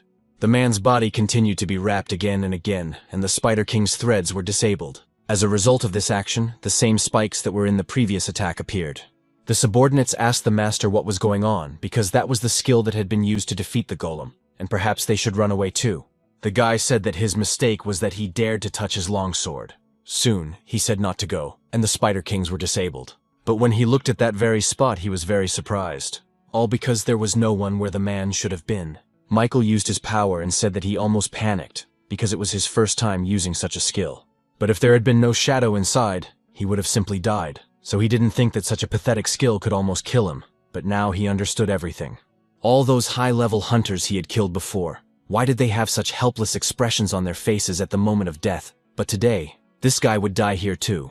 The hero asked if he knew his name, because his name was Mana Absorber because he shared mana with his comrades, and he tried to transfer it over a distance for the first time, and it worked. His opponent asked what he was talking about, and he was told that he would end here and now. Ricardo said he didn't know what was happening, but he felt a surge of mana, and it was just in time. He would put an end to the Blood Tower Guild right now. So he immediately used his dark magic, and a magic circle appeared in his anger. Michael was very surprised, and realized that this was Ricardo's dark lightning, the opposite skill of his shadow movement. and he would not be able to escape, so this was bad. So he yelled at Sarah to do everything right now and put everything back in its place. The girl said she understood everything and immediately began to use her power. Only because of this novel did huge amounts of it begin to be released from the containers. The subordinate used her skill, and it was said that the dungeon would be returned to its original state and reset. Those present were surprised and did not understand what the hell was going on, and in general, what kind of strange wind was appearing here. Someone said that it was a very unusual wind, and that the fragments of the golem were moving with it. So were they really coming back together again? Elizabeth noticed what was happening and shouted that this couldn't be. Ricardo was also very surprised, asking if the dungeon had been reset to its initial state. He made this judgment only because a huge number of small golems appeared, which they fought against, and they did not stand aside, but immediately rushed to attack the people they saw in front of them. The man used his enclosure and realized that everything was bad, because it was all due to the useless poison that blocked mana absorption. Therefore, he had to protect everyone with a magical barrier, but that meant he couldn't attack the golems, and at this rate they wouldn't last long. He had to come up with something. Suddenly, he looked to the side and was very surprised to see Elizabeth there. Without a moment's hesitation, the girl used her power, and the golems were destroyed one after another. The man asked the girl how she did it, and she asked if he hadn't heard Mr. Jason. Because his nickname speaks for itself, Ricardo noted that he understood, but so what? Lucy healed the wounded and said that he was able to generate mana indefinitely and share it with his comrades, saying that it was his unique skill. The Dark Wizard thought that this was impossible because he thought that only mages were capable of such a thing, and here was this low-level, no-name. In order to use their full potential as high-level hunters, they and Lady Elizabeth needed enormous amounts of mana, and yet he distributed mana not only to them, but to everyone else in such a short time. Could it be infinite mana regeneration? She had never heard of such a unique skill. If this is true, instead of looking for the heart of a giant golem, it would be much better for them to invite Jason to join their guild. Elizabeth interrupted her thoughts and said that now everything fell into place. The underground breakthrough on the Rainbow Bridge was clearly the work of the Bloody Tower Guild. George shouted that the problem now was that the dungeon had been reset to its initial state, and it would be bad if they reset the dungeon again. Lucy said that this was not the case, and she thought it was unlikely that the hidden dungeon had not yet been discovered, most likely due to his logic. The girl didn't know if they did it on purpose, but now the probability of a hidden dungeon appearing was 100%. Elizabeth noticed, however, that something still didn't add up, and it had to do with the golems that appeared after the reset, because there were clearly fewer of these stone creatures than there had been at the beginning. Ricardo said that the debris they melted probably couldn't be restored, but in any case, they couldn't waste time on nosebleeds. They had to catch up with the scoundrels. The girl wondered if they really used the same method as in the breakthrough on the Rainbow Bridge, but it couldn't be. It was just unbelievable. The man wondered how Jason was doing, hoping that those scoundrels hadn't been able to kill him. On the rocky terrain, there was a ball made entirely of cobwebs. After that, the main character ordered the great spider's web to be torn apart and freed himself. At the same time, he felt that it was very painful at that moment, and realized that the man he was fighting was just a scoundrel. Earlier, the guy saw where his opponents were and immediately rushed to attack them.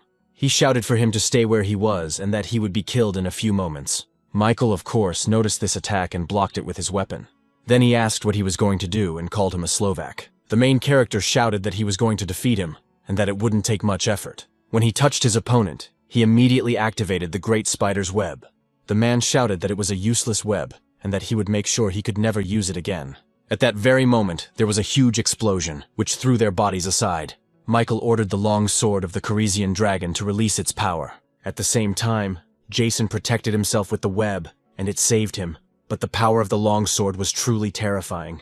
But thanks to this, the guy understood how to fully use its power. It was unclear where this guy got so much information about him, and the hero was able to block some of it, but not all. He would have to catch him and ask him about it. Although right now Jason has no idea where he is. It was bad because he probably got lost again. At the same time, the guild leaders were discussing the matter at the Japanese Association. Georg said, "Don't worry so much, Mr. Dalton. Mr. Ricardo from the Future Guild is with them." His interlocutor said that the fact that the Blood Tower Guild was involved was a serious problem, as they had too little information about them. Simon noted that this was true, and that they were unable to kill even a high-level hunter, and gathering information about them was practically impossible. But Midas was able to obtain something. The fact is that their bold actions are largely due to the presence of the International Starfield Hunters Guild. Georg asked if they were talking about that organization, Dalton was also surprised and asked what the International Guild was doing in a Japanese dungeon, and more importantly, why it had gotten involved with the Bloody Tower. Simon replied that this dungeon, despite its current appearance, was one of those destroyed during the great catastrophe that occurred 15 years ago. The army of golems that appeared at that moment was more terrifying than hell itself. Then the rift was sealed by one of the world's greatest magicians, the Japanese hunter, Jennifer Nishihara. Dalton said that all of this was true, and without the sacrifice of the lady at that moment, it was terrifying to imagine what could have happened. The man went on to say that the heart of the giant golem, sealed in a hidden dungeon, still attracts enormous attention from all over the world. Both organizations are willing to do anything to achieve their goals, so it is quite possible that they have joined forces to pass through the Snow Mountain Golem dungeon. In addition, Lucy is the daughter of this woman, Dalton said. They know about it. So in addition to the task of returning the long sword, they need to investigate the death. Simon said that Ms. Jennifer has not been declared dead, and his interlocutor asked if he was saying that all the hunters who disappeared in that dungeon have not been found. Each of them has been declared dead, and when asked if they think she is still alive, the interlocutor noted that there is a surviving witness who returned from that dungeon 5 years ago. That man claims to have seen Ms. Jennifer, but Georg said that couldn't be true. Simon went on to say that due to Starfield's secrecy, only part of the information was available to them, but the fact that there was a hidden dungeon made it even more interesting. Suddenly, a subordinate ran into the room and shouted to the chairman that he had an urgent report. The man asked what had happened, because he had an important meeting right now. The guy shouted that there had been a breakthrough in the underground passage just recently. The guard standing at the entrance to the underground area contacted the others and told them that a breach had occurred. But it was the dungeon in the center of the city that had collapsed, and golems had appeared, so there was panic and chaos all around. Simon realized that it was the same dungeon we had been exploring in the Snowy Mountain, so had it really collapsed while we were passing through? It was unclear what the hell was going on there. Michael and the rest of his guild were moving forward, but it was difficult for him. Sarah asked if there were any problems with the passage, because it was the first time she had seen him so badly injured, so she wanted to make sure they were going in the right direction. The man turned his attention to her and asked why she didn't check it herself. He then told her to look carefully, and she did. Right in front of them was a bridge that led to the mountain, and it was the very same hidden dungeon. Sarah was surprised, and wondered if she would be able to get the heart and the Ganese golem after all. The Bloody Tower group immediately headed across the bridge to the new dungeon. Roger followed them, using his invisibility. He did not lose sight of these people and slowly followed them. And finally, he also saw the passage to the secret dungeon that had appeared there. When the guy saw it, he thought, could this be the hidden area? The subordinates of the leader were the first to move forward to scout. Suddenly, one of them touched something strange that burned his hand. So he immediately turned to the leader and shouted that there was something there, and the man replied that it was a barrier. Of course, the Starfield group had warned him about it. There it was, 5 years ago, sealed by the great magician and strongest hunter, Jennifer. Behind this barrier lay the heart of the giant golem from the hidden zone. Michael told the others that it was time to begin, and that they should prepare to destroy the barrier. They should also keep a close eye on the perimeter, so his subordinates rushed to their positions. The man told Sarah that his sword needed to be restored right away. Suddenly, he noticed that they should wait a few moments because he sensed some kind of rat. The girl looked away, and did not understand what this man was talking about. The chief pointed at Roger, and said that he was a scoundrel who dared to use stealth against the Bloody Tower. The guy immediately became alert and did not understand what he should do. Michael, without pausing for a second, rushed into the attack and told him to die immediately. It was a ferocious rabbit, a snow mountain rabbit that lived near the hidden area. A level 30 monster that was constantly hungry and aggressive. Defeating it would yield a magic stone, so the man rushed into the attack and said that it turned out there were other monsters here besides golems. A tiny golem was not far from the scene. When the ferocious rabbit was killed, the magic stone flew away. The little creature saw this and immediately ran over to pick up the stone. Then it stopped and looked intently at the man, as if asking him something. There was the main character, who noticed that it was asking if it could eat the magic stone, and if so, what it would do. The small creature ate it without hesitation, but the hero was happy, because he had already copied it anyway. He could never have imagined that a dramatic golem could have such skills. With its help, one could create a golem if one invested in mana. The first skill can be used to create a first-level golem according to one's own imagination, and the second skill can be used to create and modify the armor of a first-level golem. The third skill allows you to share your senses of sight and hearing with the golem you create, and as the level increases, the distance at which you can share your senses increases. The hero realized that the copying itself was successful, but it was a pity that he couldn't absorb the skills. although it was a cool thing, and if the guy made more cores, he would have an army of golems. This means that he doesn't need a guild to protect the dungeons. The Snow Mountain Golem can grow to level 10, and its form can be freely transformed. It can also share its feelings with its owner. The hero thought that if it was so big at the first level, what would it be like at the 10th? Although if the golem grows into a huge pile, it will be very inconvenient. Suddenly, the guy saw his ward break away and rush to attack a person. It turned out to be Roger, who ducked and managed to get away from the little creature. Jason wondered if it was his subordinate. The boy saw his boss and, frightened, immediately ran up to him and climbed into his arms, saying that he thought he was going to die. Soon they were running together, and he said with conviction that perhaps the bloodthirsty ones had found the hidden area, although perhaps that would be for the best. He then apologized and said that he didn't think he would be spotted so easily, thinking that with his high-level camouflage, he would be safe. His comrade noted that he was fine, but the man from the Guild of the Future was not so lucky and was killed. Jason thought that Ricardo was pretending not to care, but in fact he was thinking along the same lines as him. In any case, the bloody ones definitely should not be underestimated. His subordinates noticed that if you say, "By the way, there was one girl there," the interlocutor asked what other girl was there. Roger noted that he was right. She was absorbing mana with some kind of device, and suddenly the dungeon was destroyed. The guy thought about stopping her, but then he remembered what the boss had told him, and to be honest, he got scared, so he apologized. The hero patted him on the head and said that everything was fine because he had done well. The boy noticed that when it came to that girl, he thought he had seen her somewhere before, but he couldn't remember where. Then he turned his attention to the side and asked what kind of creature was waiting for them. The hero said that it was okay because it was his assistant. Roger asked if it was his golem, and he looked very cute, so it turned out that the older man had familiars, which was so cool. They arrived at the right place, and the guy said that there was a hidden area behind this bridge, thinking that if they did something careless, they would be noticed immediately. Because among these people there are those who can sense hidden beings, the hero turned to him and said, "With you, he brought Lady Elizabeth here, as well as Ricardo's head." His companion asked what he was talking about, because he would be left all alone, and they had the legendary sword. Jason said not to worry, he had a way to track them. Roger said that he understood everything, and since he said so, he would do it, although he would like to stay with him. The chief took out an item and told him to take it. The interlocutor asked if it was the core of a migrating golem. It turned out that he had used it to summon this little monster. Jason said that now it was his assistant, and he liked it very much despite its cuteness, as it was quite strong and would come in handy. The guy asked his superior if he could accept such a valuable gift, and the hero wondered what other valuable gifts he had, since he had a whole wagon load of them. Then the subordinate thanked him for the gift and said he would bring his sister and the others right away.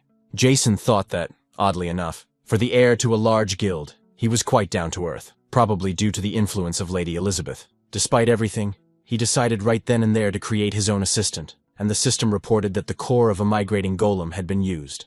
The guy, he thought, really does seem to fit his idea perfectly, and now he decided to put mana into him.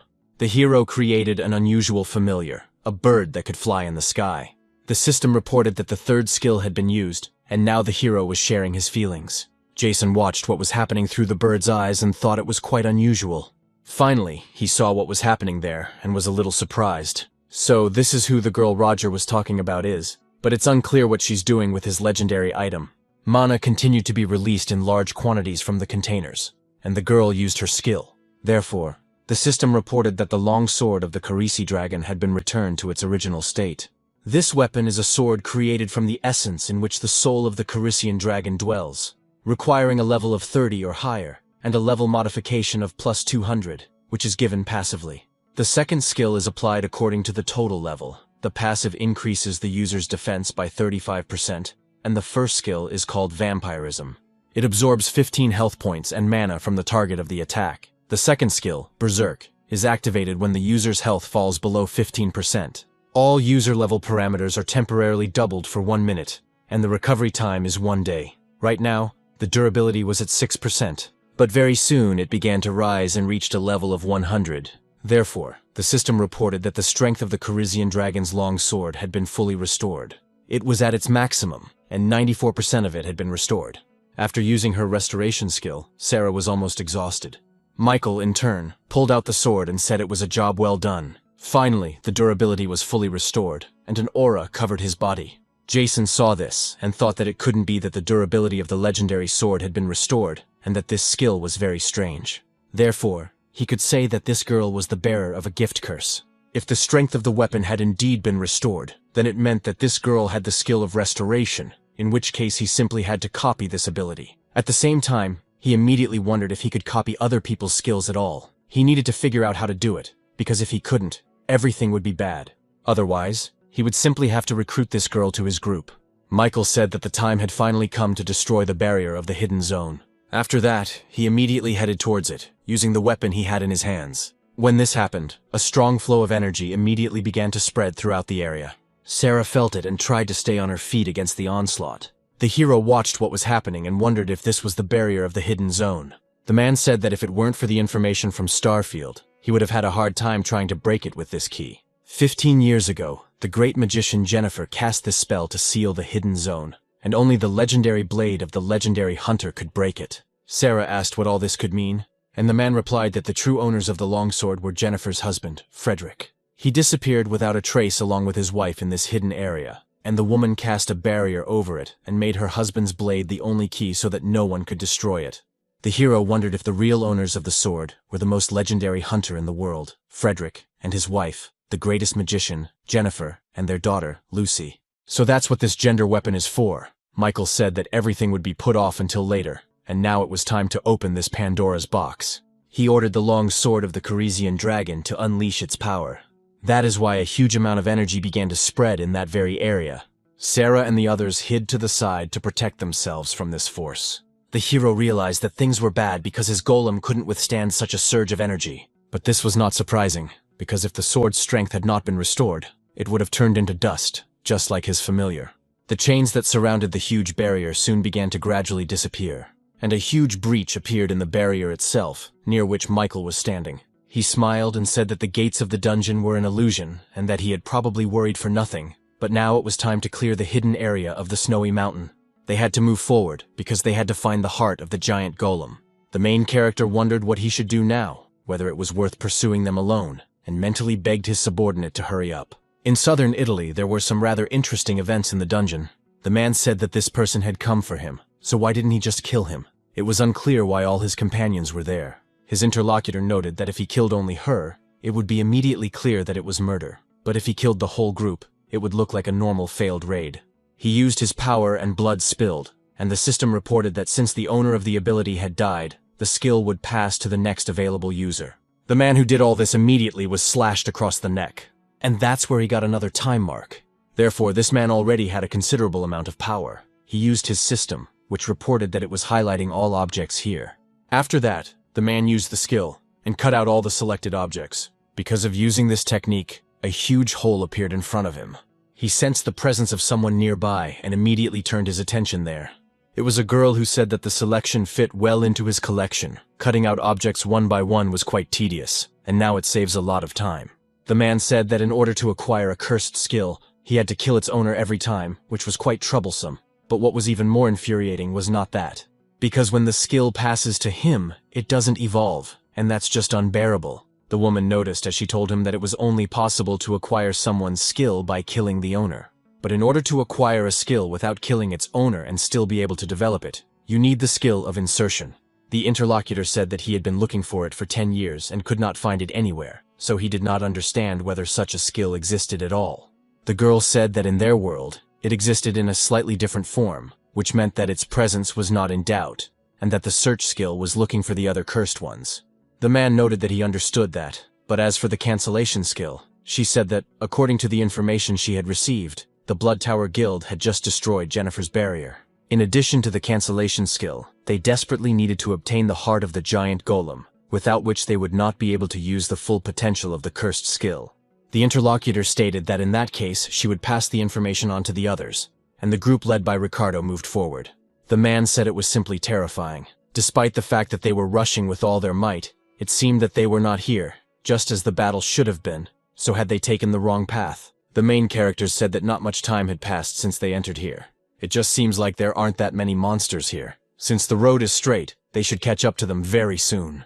Elizabeth asked Lucy if she had any idea where they might have gotten the information. The girl said it was just her guess, but she thought Starfield was behind it. Her companion asked if she was talking about that organization.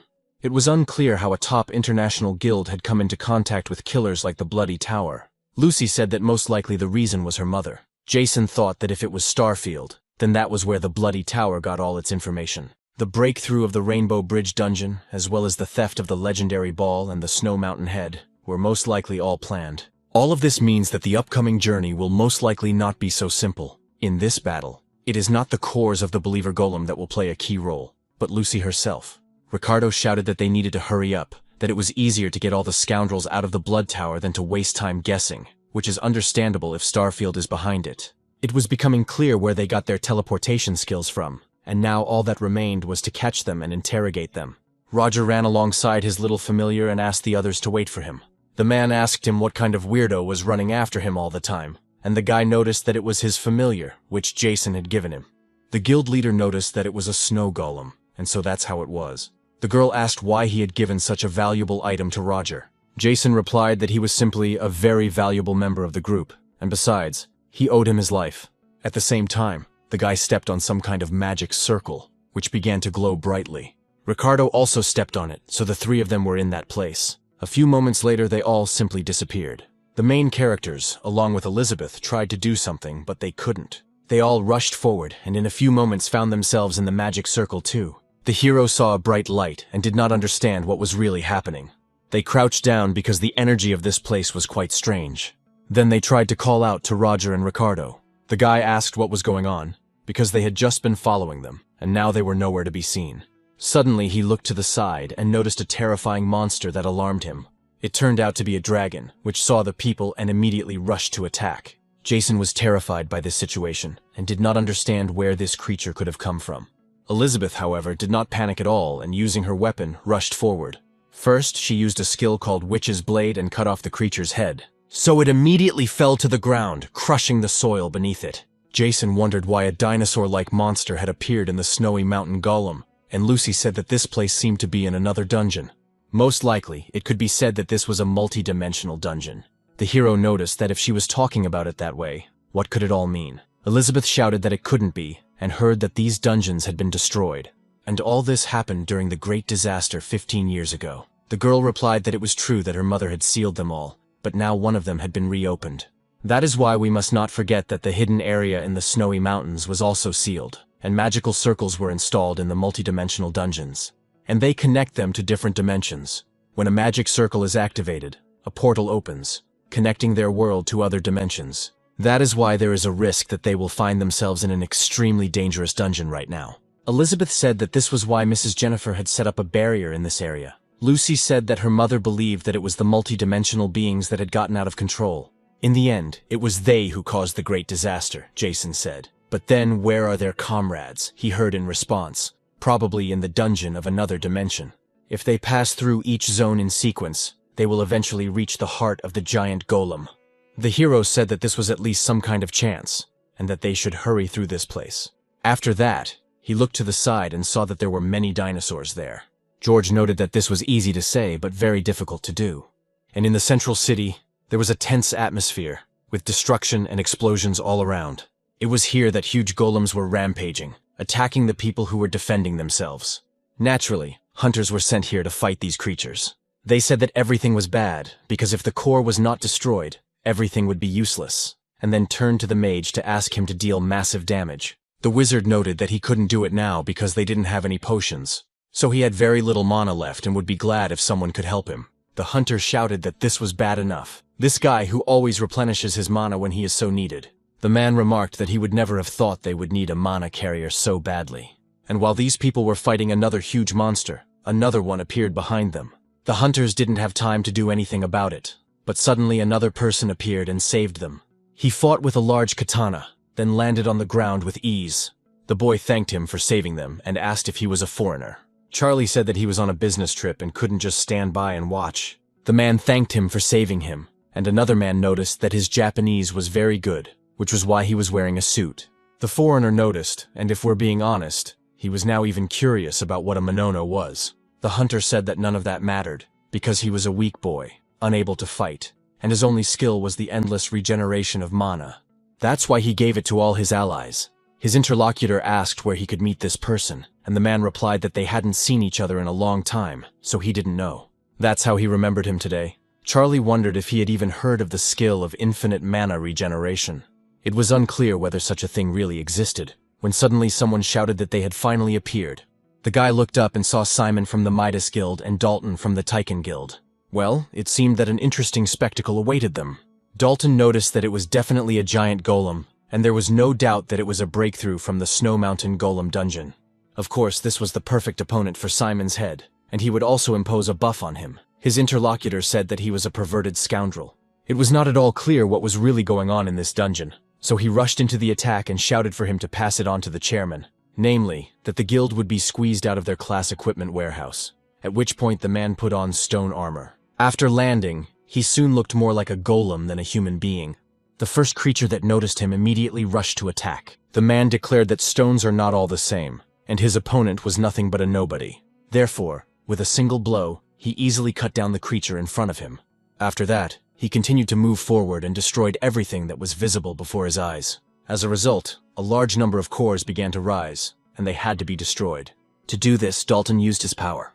Therefore, a magic circle formed around him, which he soon directed forward, and this very flash destroyed everything in its path, destroying the cores that had been lifted up. Simon smiled and said that this old man could kill everyone himself, while he himself said that he would impose an enhancement on him. And so the man reached the largest golem, which was destroying everything in its path. The monster saw the man in stone armor and rushed to attack him. The head of the Midas Guild asked if he really thought he had a chance, since he was just dust. That's why reinforcements soon appeared, and his fist became covered with stone spikes. As a result of this attack, the giant stone hand of the golem and the stone hand of the man clashed with each other. But unfortunately for the huge monster, his strength was not enough to withstand the man. Therefore, it gradually began to crack and break into pieces, and soon it was completely destroyed. Because of this, only the core that remained of it appeared in the sky. Simon then shouted that he would not let the old man beat him and kill the boss. So he grabbed the core with his stone hand and destroyed it in a few moments. The system reported that the boss had been defeated, so the rift had been successfully sealed. The hunters who were at this location and fought rejoiced at this victory. Charlie used his search skill and saw that the user did not have the skill. He only learned that this person's name was Simon, that he was the best hunter in Japan, and that he was also the head of the Midas Guild. In the end, he managed to break through the dungeon in less than 10 minutes, and that was without any cursed skills, all of which was quite useful information.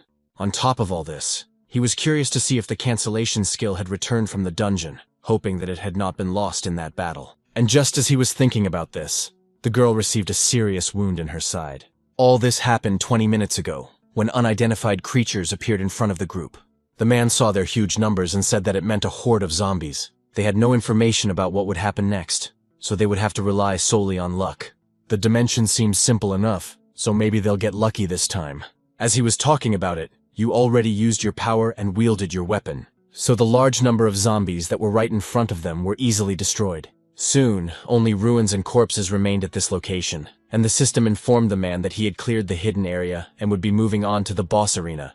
Everyone understood what awaited them and immediately prepared for action. Some kind of energy began to form under their feet, spreading strongly to the sides. One of the leader's subordinates shouted that they had finally reached the boss. Michael saw the door in front of him and said that apparently this key was needed for this door. So he immediately walked over and inserted the key directly into the keyhole. The door actually yielded to this manipulation, and when they opened it, they moved forward. The subordinates saw huge statues and asked what they were, but perhaps they were just statues of gods. One of the men said that they might have come too early, and that the boss had not yet been resurrected. Sarah wondered what he was talking about, because as soon as they entered, the air became heavy, as if something was pressing down on her. Was it really true that no one else noticed this right now? Maybe they had already gotten used to such an oppressive aura. The guy said it, and apparently that was the case, because then they should just take the reward and leave. But as he was talking, a huge hand appeared above his head and easily crushed the man. It was precisely those who did this who were the ones who immediately moved forward. The rest of the organization's members realized that things were bad, because the boss was a statue, which meant that the other statues would also fight.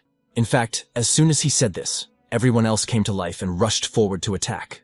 At the same time, Sarah was very frightened because she realized that she was completely incapable of fighting. The girl looked at her dead comrade and was horrified. Michael wondered what had happened to her, because she had seen other people die many times before. So he immediately shouted at her to pull herself together, because he was still breathing, and she should heal him. She immediately came to her senses and realized that her help was needed now. So she turned around and ran to the man who should still be alive. There she stopped and took out a mana storage device that spread energy around. But when she looked into the storage container for this energy, she realized that it was completely gone. She also noticed other storage devices and couldn't understand why the mana was leaking away. It couldn't be that the seal on the batteries couldn't be removed even with high-level dissipation. It was unclear what was happening, but all the mana was flowing in one direction, and it was unclear where it was going. The statues continued to attack the other members of the organization, and they tried to escape. The leader then shouted at them not to be afraid to attack, because they were big, but in the end, they were just golems. So he didn't stop for a second and rushed to attack one of the statues, which he easily struck with his weapon. He then shouted to the rest of his subordinates to use mines for large monsters, but the guy said they were trying to do that, but the mines and skills weren't working at all. As she was saying this, a monster appeared right above him. It killed the guy quite easily again and threw his head aside, and he screamed that everything was bad. Then he turned his attention back to the statue that had grabbed his subordinate. It mercilessly held him in its hands and crushed him. Michael couldn't believe his eyes at how cruel these statues were. Then he said that everything was really bad, because if everyone else died, it would be bad. Because if that really happened, he would not be able to cope with the work. Michael called these huge scoundrels stone idiots and prepared for battle. He ordered his long sword of the Corisian dragon to release its own level. But at the same time, the system reported that there was not enough mana to release the level of the longsword, and the man asked what this was, since his level exceeded 300. Therefore, it was unclear how there could be a mana shortage. Then he saw the statue's hand right in front of him and realized that things were very bad. Fortunately for him, he could still move in the shadows. So he used this skill and hid. At the same time, Sarah was following the flow of mana, which was heading somewhere else. And then, in one of the secret rooms, she saw where all the mana was accumulating, because this thing was absorbing it. She tried to get closer to it and do something, but the thing emitted a huge amount of energy. Because of the very bright light, nothing could be seen inside, but the girl managed to touch it.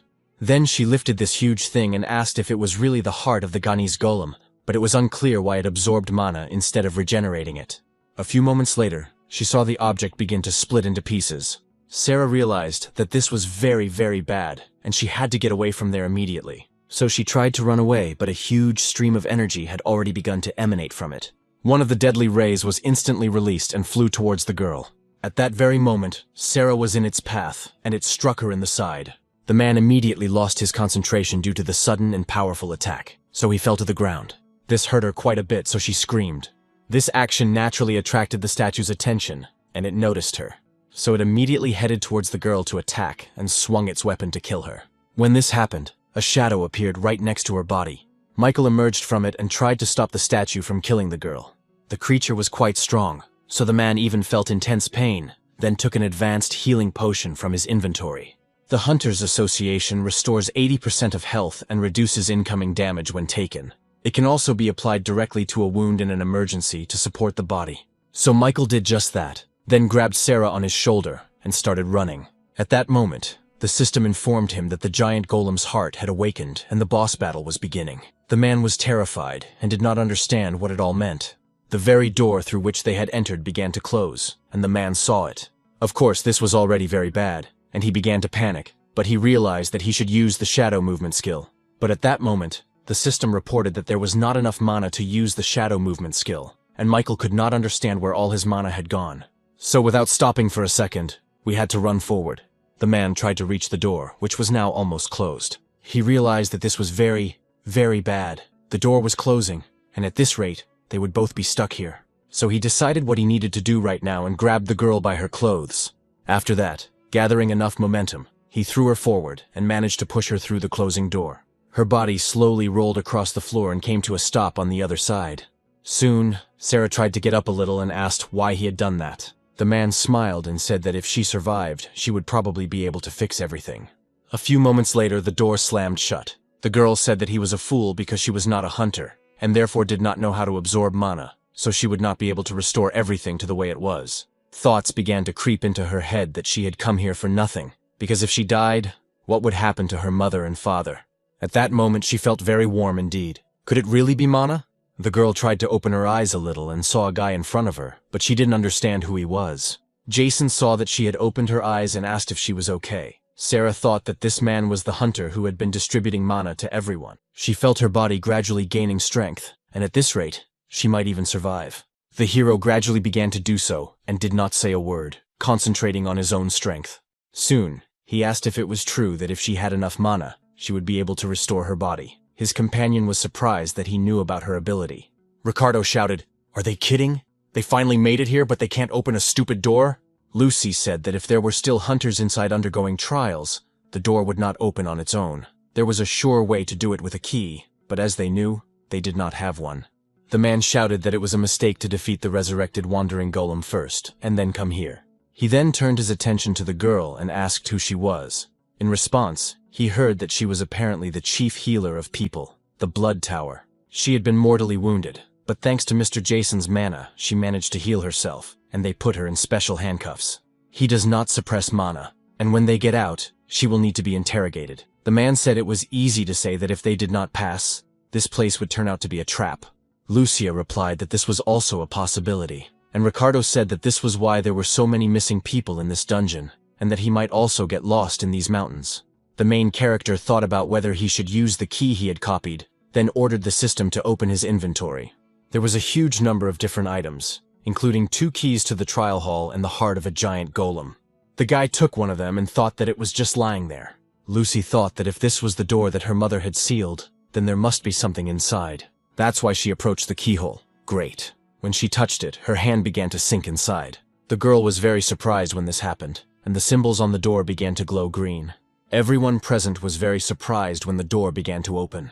Elizabeth asked how she had opened it. A light similar to that on the door emanated from under her cloak, and the girl explained that the cloak belonged to her mother. It seemed that she had reacted with the door, and the hero realized that the girl was the key to this dungeon, and that they would have to explore this multi-dimensional labyrinth together. Roger, who was nearby, wondered what this eerie pressure was. The sister said they should be careful. As soon as they entered, their mana would begin to disappear. The hero turned to Sarah and asked if that was what she meant, to which the girl replied affirmatively. All this was happening because the heart of the giant golem was absorbing all the mana around it, and seemed to be converting it into its own. Jason realized that if it was absorbing mana, then everything was clear. Sarah shouted that they needed to get out of there immediately, because even a high-level hunter without mana couldn't defeat it. The guy asked what she meant. 2 huge statues appeared from the open door and moved forward. Roger asked what the hell was going on. Elizabeth turned to Mr. Jason and shouted for him to give them mana. The guy replied that he would do everything right now. So he used his power again and thought that everything would be fine. Then he shouted, "All these creatures trembled before the great Mononos," so the system reported that the user's mana had been copied. The copying and pasting took quite a long time, and the system got stuck and said it was repeating the paste indefinitely. Because of this, it was clear that a huge amount of mana was emanating from the main character. Sarah was simply discouraged when she saw this and did not understand what it was, because mana floods the entire dungeon, and so it turns out that it is also being absorbed by that cube at an incredible speed. The girl looked at Jason and realized that with his help, she would definitely be able to save her mom and dad. Elizabeth thanked the guy for his help, and said that this would definitely be enough to defeat these statues, so she used the Great Witch's Blade. Because of this attack, the huge stone creature in front of the girl was instantly killed. Ricardo also did not retreat from his attacks, using his dark power. He said that if he had mana, it was just cobblestones and pieces of stone. That's why he used a spell called Dark Thunder Spear and killed the statue. The creatures in front were defeated, but suddenly more appeared. The man wondered if he had brought his friends, but it was just in time, and he was so enraged by this dungeon that he was now going to tear them apart completely. So he used his dark magic again, namely a huge attack called the Dark Thunder Scale. Sarah carefully examined the room they were in right now. When she looked to the side, she saw Michael sitting against the wall and realized it was him. The moment she walked over and got closer to this man, she realized that he was still breathing. Just because of that, it was definitely possible to bring him back to life. Suddenly, her attention was drawn to Jason, who had come close to Michael. The guy looked closely at this man, but took no action. He just bent down and picked up the weapon that was lying next to him. The hero thought to himself that now that he finally had this long sword in his hands, as expected, its strength had been completely restored. Now he could say for sure that this girl possessed a cursed ability, so he would definitely copy her skill. But first, he decided to try something else right now. So he approached the man, and touching him with his hand, instructed the system to copy the target's shadow movement skill. But the copying failed because the target's level was higher than the user's. The hero realized that even with the power boost from his longsword, he was still weaker. He saw that the target was very hostile towards the user, so in this case, there were two options for obtaining the skill. The first option was to destroy the target and absorb its skill. The second option is forced absorption of the skill, which can be chosen if the target's health is below 15%, but the target will not be able to use the skill afterwards. The hero thought, if he considers him an enemy, he can kill him and obtain his skill, so it is possible to do so, but now he clearly has less than 15% health. This means that he can absorb the skill without killing the target, and forced absorption may even be useful in the future. Ricardo turned to Sarah and said that she was a healer, so she should heal him to the point where he could walk on his own and no more. When he said that, you immediately destroyed the shackles, noticing that he had a lot of questions for him and that if he ran away, it would end badly for both of them. After his release, she immediately looked at the main character. Then she went over to Michael and started using her power to heal him. Jason noticed that the severed arm literally grew back instantly. It was because of this skill, comparable to his own, that allowed him to copy the body. Soon, the man began coughing up blood quite heavily. Sarah asked him why the old man was smiling, and he replied that he had said that they were both alive. After a short recovery, the girl immediately turned around and walked in the other direction. Elizabeth approached Michael and immediately put shackles on him, saying she hoped he would be able to get out of these handcuffs, and then she would be able to kill him. "Let him thank Chief Ricardo for not leaving him here to die," the man remarked. "Everything will be as she says. Just let her get them out of this hell." Then she turned her attention elsewhere and said that it was about to begin. When the man said this, there was a bright flash on the mountain. Michael took his attention away from himself and decided to take advantage of this, so he ran forward. The girl burst out when she saw what had happened and shouted that he was a scoundrel. A bright beam immediately spread throughout the room and headed toward the people. Roger noticed what had happened and immediately shouted to his sister about it. The deadly rays spread from the cubes that contained the golem's heart. The hero saw the beam flying towards the guy and shouted to him about it. Roger noticed this, but it was too late for him to dodge. His familiar quickly followed him, wanting to save his master. 30 minutes ago, Ricardo used dark lightning in the multi-dimensional dungeon of the skeleton. Roger's familiar saw a large number of crystals, so the guy asked if he really wanted to eat these magic stones. The man said that he could eat them all because they weren't worth much money. That's why the little bread stopped near these crystals and gradually began to eat them. The system reported that the Snow Mountain Golem had risen to the second level by 25%, but could grow to the 10th. It could also freely change its shape at the second level, and share its feelings with its owner at the second level as well. Roger came closer to it and patted it on the head, saying that it had raised its level. Suddenly, the creature somehow began to interact with him, and the guy asked what else it could do. And right now, the owner of this little golem was attacked. The little one didn't lose his composure and immediately interacted with his owner, putting on stone skin. The hero saw this and thought, could the creature have merged with Roger? It was unclear how he managed to level up in such a short period of time. Ricardo thought about it. No matter how many times he saw it, it really looked like Master Simon's stone skin skill. So that's how the golem's core is used. He would have to look into it when he got back, when suddenly he saw his barrier pierced by a beam. Of course, he saw the attack and easily dodged the deadly weapon. Lucy told him to be careful, as these beams were made of pure mana. This mana is so dense, the beams are so sharp that he cannot block them with his protective magic. Elizabeth joined the conversation and said that even so, it wasn't all bad, because that's exactly why they could be blocked with physical force. Suddenly, she noticed an attack flying in her direction and used the witch's blade.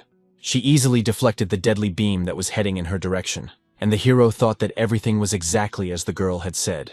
It was precisely because the mana was so dense that they could physically defend themselves with swords or shields, so even Roger's device could block them. But still, they cannot move forward if they just continue to defend themselves. Because the guy can endlessly restore his mana, the giant golem's heart can continuously shoot beams. They need to get close enough to this place to destroy it, or else they will all simply die, so they need to find a way to do this. And now you have a new power that you recently acquired, so it's time for the shadow technique. That guy from the Bloody Tower was able to move through the shadows even inside the giant royal spider's thread, so now the hero can use his skills and no one will know. The system reported that using the giant spider's threads activated the shadow movement skill. So the hero, who had wrapped his body in threads, disappeared somewhere. George saw this and was surprised, so he asked if he had really disappeared. But the guy in turn simply moved to the very place where the golem's heart was located. He ended up on the safe side, where there were no rays, and he could stay calm. He came closer and said that the resonant frequency of Kwayashi should be enough to destroy this thing. After that, he concentrated his energy and tried to destroy that very spot. But when he tried to do so, he felt pain and blood gushed from his mouth. It turned out that this cube had combined mana to cause an explosion. Jason shouted, "Who the hell are you?" Because he was the one who gave him mana, didn't he know that? The hero touched the ball again and used the spider's threads to seal it. Therefore, a huge number of them began to gradually approach the ball from which the rays emanated. So very soon it was completely sealed. Ricardo, as well as everyone else, wondered if the main character had managed to seal the continuous attacks of the giant golem. Roger smiled, thinking that his senior was really cool. But despite their joy, which did not last long, they saw that the rays began to spread again. Jason also understood what had happened, so he said that all this was not enough. That's why he headed back to the cube and used the giant spider's threads. The guy thought that if he could touch it just one more time, he would definitely win. And yet he managed to do it, so he said that everything was ready. The system reported that the use of Key's resonance frequency was to destroy the target. A huge amount of friendly energy immediately began to spread throughout the object. The hero saw that the system reported that he had leveled up, and cracks appeared on that very deadly cube. At the same time, the heart of the ice golem shattered into pieces after a few moments. When this happened, a very bright flash of light began to appear in that place. The hero saw a system window that reported that he had destroyed the heart of the giant golem, and the dungeon had been cleared. The guy smiled and rejoiced when he saw this, thinking that everything was as he had expected. The system reported that a huge number of new levels had appeared, and the hero was happy because he had raised them very high. The system then reported that he had acquired a reward item, which was the heart of a level 1 giant golem. The first skill could regenerate mana infinitely, and the second skill could absorb or store mana up to a certain item, and on top of that, it could develop. Jason thought that he could regulate mana infinitely, so he didn't need it, but he decided to copy and paste it just in case. The copying ability leveled up, and now it would automatically copy objects that could be copied. The hero saw this and realized that automatic copying was very cool. Roger ran up to him and shouted that this was what was expected of his senior, and that he was truly amazing. But the hero asked him not to hug him. When this happened, Ricardo immediately addressed him, and the guy looked at him. The man said that it seemed like he had somehow managed to get the heart of a giant golem, and that it was a good job, but the guy said that there was no need to add anything. Elizabeth noticed that if he wanted to praise someone, why not do it right, because that way he would seem like a small person. Ricardo told Jason that he wanted to have a serious talk with him when they got back. The guy remarked that if he wanted the heart of the hell golem, he would sell it to him for a fairly high price. The girl asked if he could discuss such important matters with the association first when they returned, and the man asked why she was trying to interfere with them. She said she couldn't ignore such genuine deals, and her interlocutor asked what other genuine deals there were. Finally, the fight ended, and the main character went to Lucy and George. The hero noticed that it was a gift from Lucy's mother, and he apologized for returning it so late. The girl accepted it and said it was okay. She was grateful that the guy had returned it as promised. George asked him to wait, wondering if he had used the same skill as the master of the Bloody Tower Guild. Ricardo noticed that now that it was mentioned, he had indeed managed to cover a huge distance in just a moment. Alerted, Jason said that the skill of the Royal General's thread acquisition had increased in level, and he was able to move very quickly while hanging on the rope. His interlocutor didn't really believe him, and looked at him with surprise. Elizabeth noted that it was unpleasant to ask about other people's skills, and that they should go back. They needed to hurry up with the investigation about these guys. Michael turned to Sarah and remarked that she would still have to repay him for saving her, so she should hurry up and reboot the dungeon. His interlocutor asked if he was out of his mind, then agreed, but said it would be the last time. The man asked if it was because she had learned about the boy with infinite mana, although it would be difficult if she suddenly forgot about the contract. The permanent restriction would never allow her to betray her partner. She had a vow bracelet on her hand. So as long as she wore that thing on her wrist, she would not be able to run away from him, and she should also remember that even her parents were in his hands. Therefore, she should remove it immediately, as he risked his life to save her, so she must repay her debt to him. There should be enough mana in this place to do so. Sarah, in turn, had no choice but to obey his order. The hero sensed what was happening, and thought it couldn't be true. But the girl sat down on the ground and, touching it, began to use her power. Jason yelled to the others to hurry up and get out of the dungeon, because it would be recharged again soon. Lucy asked how it would be recharged, because if that happened, who knew what dimension they would end up in? The main character realized that this was very bad, so he used his shadow step. That's why, in just a moment, he was already next to the girl. He asked her why she was doing all this. Looking at him, she didn't answer, but the guy saw her eyes full of tears. So he didn't stop, and used his recharging technique to reset the dungeon. The main character rushed after her and tried to pull her away. The green energy that appeared after the girl used her ability pulled everyone around her. As a result, there were several green barriers in this space, as well as a red one. But even they couldn't withstand the onslaught of all this energy and flew away in the other direction. So very soon they were pushed out of another dimension and ended up in the central city. Those present noticed that a breach had appeared in the energy that was in front of them. Roger shouted at the main character, trying to get through to him. Elizabeth asked if she was really in the sky above Tokyo, but what had happened here. Lucy noticed why it had happened, but she herself did not know. However, things were not so simple, and suddenly Elizabeth heard someone addressing her. It turned out to be her father, who asked what they were doing there. The girl was surprised when she saw him. Ricardo was also surprised, and asked where the head of Dalton had come from. The man replied that he had the same question for them, whether they had passed through the dungeon. By the way, where were the rest of the team members? The other leader said that a strange situation had occurred there. The daughter of the man they were talking to began to explain what had happened to Jason. At the same time, Michael was in the dungeon asking what was going on, wondering if the dungeon had not returned to its original state. Sarah explained that this guy had interfered with her, so she couldn't roll everything back to the way it was. The interlocutor replied that it was no big deal, as it seemed that the others had disappeared and the shackles were no longer on him. So all he had to do was get the giant golem's heart, and that would be it. Jason yelled at him to cover his mouth and immediately used the giant spider's web. But both of his skills reported that the item had not been found. The hero was very surprised when he saw this and thought, "How is it not found yet? What the hell is going on?" Sarah asked if she had just rolled back not the dungeon, but him. The hero thought, "Is this a joke?" After all, his memory and physical condition hadn't changed, so he called up a window to see what had happened. There, the guy saw that his level was number 1, his health was low, and his class level and skill level were also number 1. Jason thought, how could it be level 1? Had he returned to his original state upon awakening? But then what about his cursed skill? He saw that both were at level 1, and realized that his skills had also returned to their initial state. It said that one unconfirmed object had been found. It was available for copying and pasting, but the guy didn't understand what it was, and suddenly blood spurted right next to him. It turned out that without a second thought, Michael had poisoned him to kill him. The man said that it seemed he was unlucky because the level had returned to its initial state, and just in time, that scoundrel would simply die. Jason thought he needed to be calmer because the curse had not disappeared, and there was also an unconfirmed object to copy. Perhaps it was him before they rolled him away. That's why he should just give in and be defeated. Suddenly, Michael clashed with George, who also remained in this dungeon.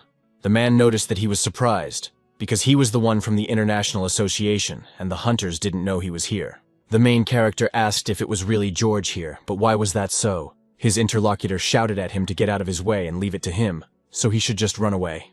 Jason replied that this was not the case, and that he would not abandon him under any circumstances. Michael started laughing loudly and asked if he was getting too cocky right now, because the person he was fighting right now was nothing but dirt under his fingernails. In the end, he shouldn't dare to get distracted when fighting alongside him. The weapon the man was defending himself with was destroyed, and the sword pierced his stomach. As a result of this powerful attack, the man was thrown far to the side. The enemy leader rushed forward and said that he was already better off destroying their stupid office anyway. The convoy realized that this man was too fast, so he would not be able to dodge the attack. But in order to protect his comrade in arms, the hero rushed into battle, putting his back to the enemy. As a result, a huge amount of blood gushed from his wound, and he immediately fell to the ground. George saw what had just happened and asked why he had done it. The hero replied that this guy was his prey and he didn't need any help. So let him get out of here right now. Michael asked what this scoundrel was talking about. Let him die right now. That's why he rushed into the attack again and cut the guy's body in front of him. As a result of this fairly instantaneous attack, the main character was cut in two, and it's safe to say that he was definitely dead. The enemy leader smiled and said that he didn't think this scoundrel would return to his previous state, but the objects remained intact. He turned to his subordinate and asked if she understood that she could only count on him. Let her not look at him, for he was sure that she had fallen into despair when she rolled back his progress. Surely this scoundrel was already thanking him from the other world. Precisely because he had saved him from all this suffering, the hero said he was truly grateful that he had killed him and cut off his hand. Michael immediately grabbed his limb and began to scream loudly in pain. The main character was standing right in front of him and said that he was afraid he didn't have the guts. The man and Sarah were very surprised when they saw this. The opponent asked in despair what the hell was going on, because he had killed him with his own hands. He immediately picked up the weapon that was on the ground and asked what kind of skill this was. Then he rushed into the attack and asked what kind of person he was, or what he was really like. the main character was finally able to use his inventory and used the web of the great spider. The man called him a fool and asked if he had forgotten, using the skill of moving in the shadows on the system, informing him that it was absent and could not be used. Now the opponent was absolutely terrified and asked what else it was, then shouted at Sarah to roll back the dungeon right now. But the subordinate shouted that she would not do it because she did not want to. The boss yelled at her even louder and asked if she had forgotten about the Adam's Ring agreement. If she didn't want to die, she should quickly return the dungeon to its original state. With the help of this very bracelet, he began to spread energy, and it caused the girl pain. The main character noticed what had happened and understood why she obeyed that man. Most likely it was all because of the bracelet on her wrist. So, without a moment's hesitation, the guy rushed towards her and stopped next to her. Immediately after that, he touched the bracelet with his hand and began to manipulate it. He used his copying skill, namely the Kishi resonator. So, in a few moments, the bracelet that had been restraining her all this time was destroyed. Sarah was stunned when she saw what had happened and couldn't believe her eyes. Michael yelled for him to stop, because he would definitely tear off the scoundrel's head, then tried again to use the skill of moving in the shadows. But he didn't understand why it still wasn't working. Jason noticed that there was a good reason for this. After that, he used the skill himself and said that it now belonged to him. At the same time, he used his weapon and cut his opponent's body. So the opponent immediately fell to the ground because he was bound by a web. George was surprised when he saw what had happened, and the guy was heading for the golem's heart. Then he picked it up and said that it was all because of this pathetic thing. It turns out that this man had broken into the dungeon and taken so many lives. At that moment, he took advantage of Koyashi's vibration and said that a man like him deserved nothing, and then broke the golem's heart. As a result, the system reported that the high-level dungeon's folk item had been destroyed, and a unique reward had been obtained. Soon, Jason had that very reward item in his hands, and the system reported that the hidden dungeon of the giant golem's heart had been cleared. The other hunters were surprised and said that the door had opened, which meant that the dungeon was protected. So they slowly began to go inside, but asked what it was, since there was no one there. Suddenly, one of the men saw the guy and noticed that it was Mr. Jason. So he asked if he wasn't with Chief Ricardo and Ms. Elizabeth, and the hero said that he had lost them during the cleanup, but they were together, so there was no need to worry. The hunters asked if that meant he had cleared the dungeon alone. Jason smiled and said that you could say that, so it was time to go back. The next day, the young man and the other members of the hunters' organization had a conversation. He sat at the table at the meeting near Ricardo so he wouldn't be far away. The others present began to discuss what had happened. Dalton said that the hidden dungeon in the snow-covered mountains of golems turned out to be multidimensional, and that was bad. They say that passing through such a dungeon affects other dimensions as well. Simon said that this was understandable, meaning that this was the reason for the breach. Georg said that what was more important was that Lady Jennifer's seal had been removed, and multidimensional dungeons were harbingers of great disaster. He was referring to the catastrophe that happened 15 years ago, the man said in his head, but it was too early to jump to such conclusions. Another person joined in and said that this was true, that it was just one destroyed multidimensional dungeon, and Georg noted that they were also saying such naive things at the time. In response, the man asked what he was talking about and how he could do that. Elizabeth could no longer listen to everything they were saying and immediately slammed her fist on the table. She then said that she apologized, but she was leaving, and they needed to question the members of the Blood Tower Guild as soon as possible. Otherwise, they would not be able to solve this problem. Simon asked if she really thought that while they were away, they were just having fun, and who, in her opinion, was dealing with the breach they had caused. Ricardo immediately asked everyone to calm down, saying that they hadn't expected this either, and that he had been told that the leaders had made every effort to resolve the issue. The interlocutor said that he wasn't saying all this to brag, then approached the hero and noticed that it was the hunter who was speaking. Jason cleared the hidden dungeon. If the rumors were true, then why hadn't they heard anything about him? And who was he anyway? The guy smiled and said he was a hunter. Simon said he knew who he was and decided to mock him anyway. The hero got up from his seat and asked what he wanted from him. He cleared the hidden dungeon with minimal losses and also discovered a dangerous multidimensional dungeon, which, in his opinion, was a reason for praise, not interrogation. Simon got angry when he heard this and said that it was interesting. He knew who he was and continued to mess with him. Ricardo noticed the situation and realized that a serious conflict was brewing. The others wondered if they were going to start a fight right there. At the same time, the chairman immediately turned to the head of Midas. He said that if he continued in the same vein, he would not receive a reward for eliminating the dungeon breach. Immediately after saying this, the man calmed down for a moment. Of course, he was still angry and told the main character that he was lucky this time. Jason noticed his technique and wondered if it was stone armor, but could he copy it? Soon, everyone headed to the office of the association's chairman. Georg asked if it was true that he was a hunter named Jason, but which guild he belonged to. The hero said that he used to be in the Taiken Guild, but for certain reasons he was now a freelancer. The girl wondered if he had really been there. The man told the hunter that it was difficult to level up alone, but he had managed to pass through an extremely dangerous hidden dungeon, which was impressive. So well done. On behalf of the association, he expressed his gratitude to him. The hero, of course, thanked him for that, and wondered if that meant that the chairman himself had recognized him. George also thanked the representatives of the International Hunters Association, and asked if he could find out their future plans. Lucy said that first they would return. In order to report everything to him, George added that he plans to stay here. In addition, he intends to leave the International Association of Hunters. Very soon, the main character headed home. But there were a lot of people there, and he asked them to wait, because it was his house, and he didn't understand what the hell they were all doing there. George said that he had left the International Association. That's why he now has nowhere to live, and will have to stay with him for a while. Lucy was curious, but why did he decide to do this? And the man said he was sorry, but he couldn't explain the reasons yet. Roger said that he and his assistant simply couldn't leave the old man. Elizabeth said she had just come to convey Sarah's demands, so she should not be equated with these people. The hero noted that, incidentally, those two were still there. The girl replied that Michael had been detained and was now undergoing treatment in the hospital, and Sarah had refused to heal him with her own skills. When he regains consciousness, he will be transferred to prison, where he will be interrogated. The girl is still in the interrogation room at the Hunters Association. She is currently exercising her right to remain silent and is not saying a word, but is demanding to meet only with Jason Spungen. The girl is thinking, most likely, that something happened between them in the dungeon that morning. She added that, by the way, Sarah is a member of a popular idol group, and Roger said that now he understands where he knows her from. The hero said that she was most likely forced to sign a contract so that her skills could be exploited, and he destroyed the bracelet that bound her. Therefore, she would no longer have anything to do with Michael. Later, he would go to the association and visit her. He then asked what Ricardo was doing there. The man said that there was only one reason why he had come to this room. George asked if it was the heart of the giant golem, but Mr. Jason had destroyed it in the dungeon, and everyone present looked at him and asked what he was saying.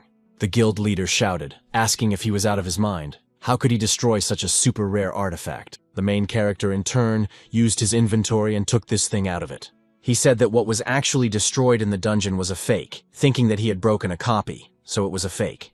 George wondered how what was destroyed in the dungeon could be a fake, because that couldn't be. Then how to explain the clearing of the dungeon. So what was it? Had he done something? Ricardo offered 50 billion and said that he had said he would sell it for that amount.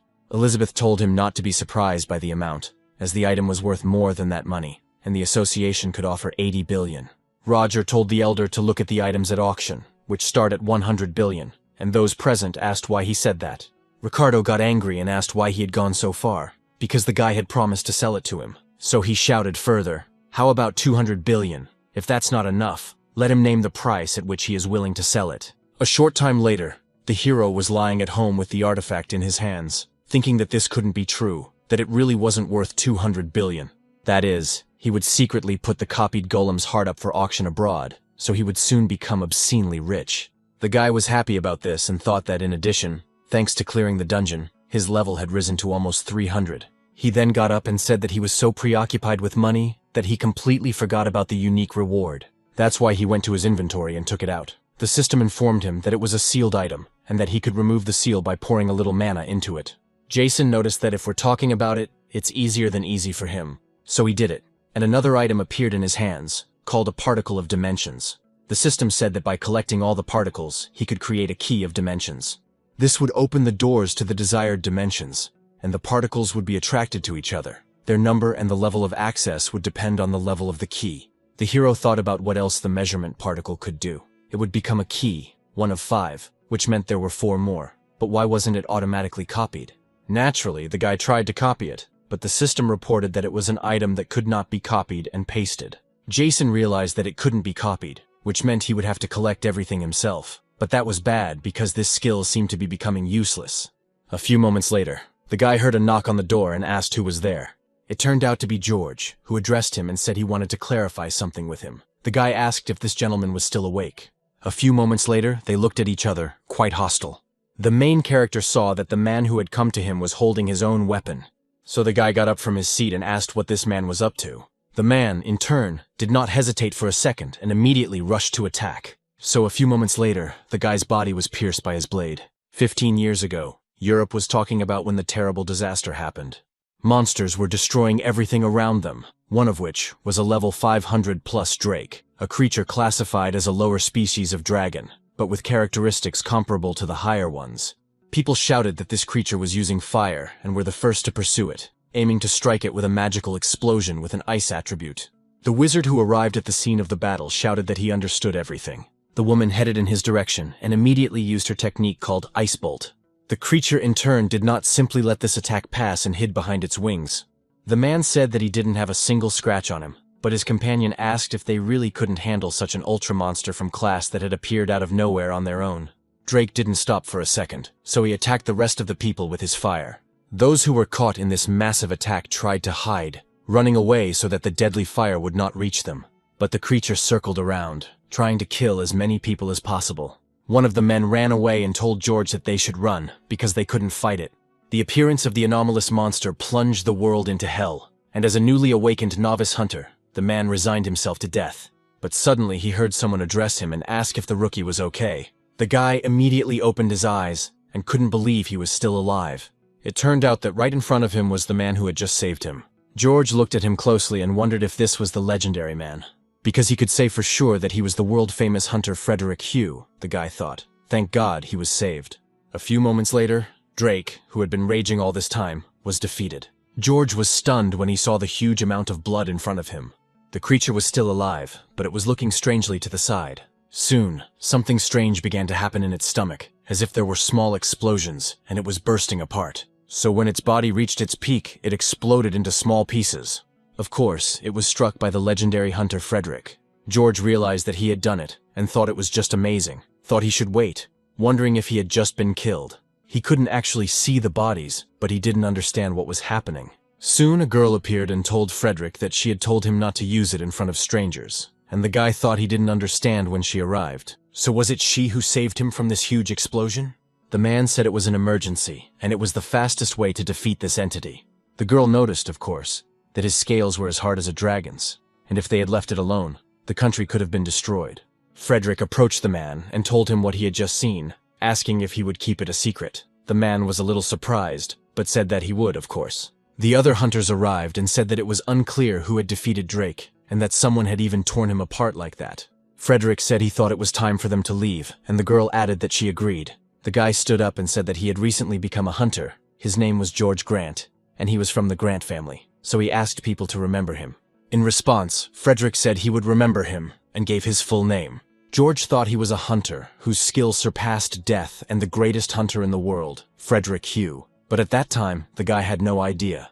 The fact that after this man's disappearance he would meet another with the same abilities was irrelevant, but he wanted to see it with his own eyes. And right now, he wanted his predictions to be correct. The hero used his power and put a weapon to his neck, then asked what he was trying to do.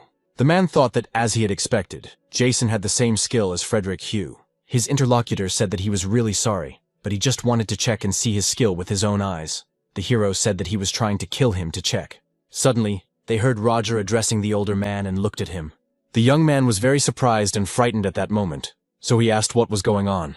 The hero asked him why he was still there and realized that this was becoming problematic. After a while, George bowed and said that he was really sorry. Jason said that everything was fine and asked who taught him to apologize with a bow. Lucy said it was her. She had heard that when you commit a serious crime in the East, this is how you apologize. The hero remarked that this was insufficient for murder.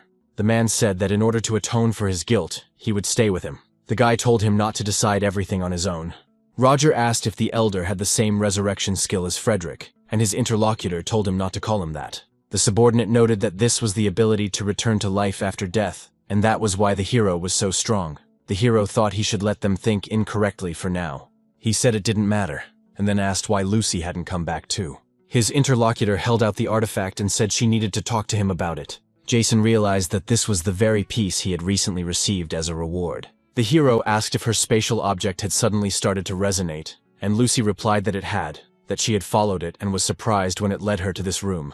Her part of the artifact was numbered 1, while Jason's was numbered 5, so she was curious to know where he had gotten it. The guy said he got it when he destroyed the heart of a giant golem, and it was a unique reward. Lucy said she could see that they might need to investigate. The part of the artifact she has is one of her mother's memorable gifts. Referring to a note her mother left her, these pieces resonate with each other, and are also attracted to each other, as has just been proven. Does this mean that perhaps now they will be able to find the remaining parts of the artifact more easily? Roger remarked that, incidentally, it would be interesting to see what they could do with it. Lucy remarked that if they gathered them all, they say it's the key to opening the door to dimensions.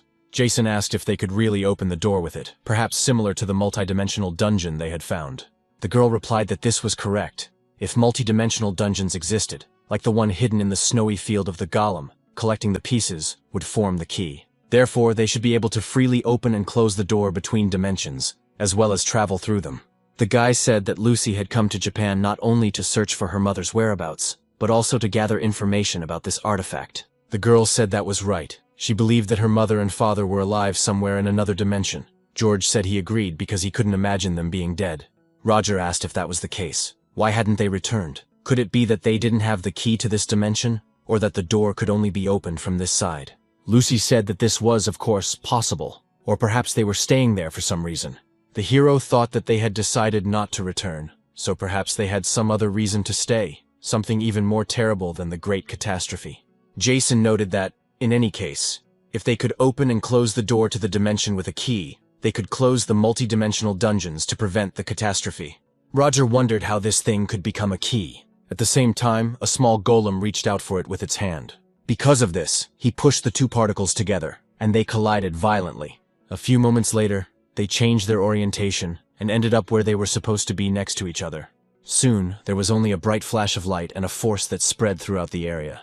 Roger asked what this was, because he thought he was going to die. Lucy looked at what had happened and said, "Did these particles really stick together?" She then reached for this so-called key and said she was surprised. She thought it was cool that if they collected all the particles, it wouldn't turn into a key, but it would just stick together and become one. So now she was convinced of that. The hero looked at her in surprise, not quite understanding what she was talking about. He asked if it was true that the resonant sound had become even louder, and that these parts were also attracted to each other. Lucy said that the louder the sound, the stronger the force of attraction, and they must be careful when these pieces resonate with the other pieces. The girl was sure that the person who had them was not an ordinary person, and the one who had them finally said that they would be able to return home. An interesting conversation took place in the European apartment of the Starfield Guild.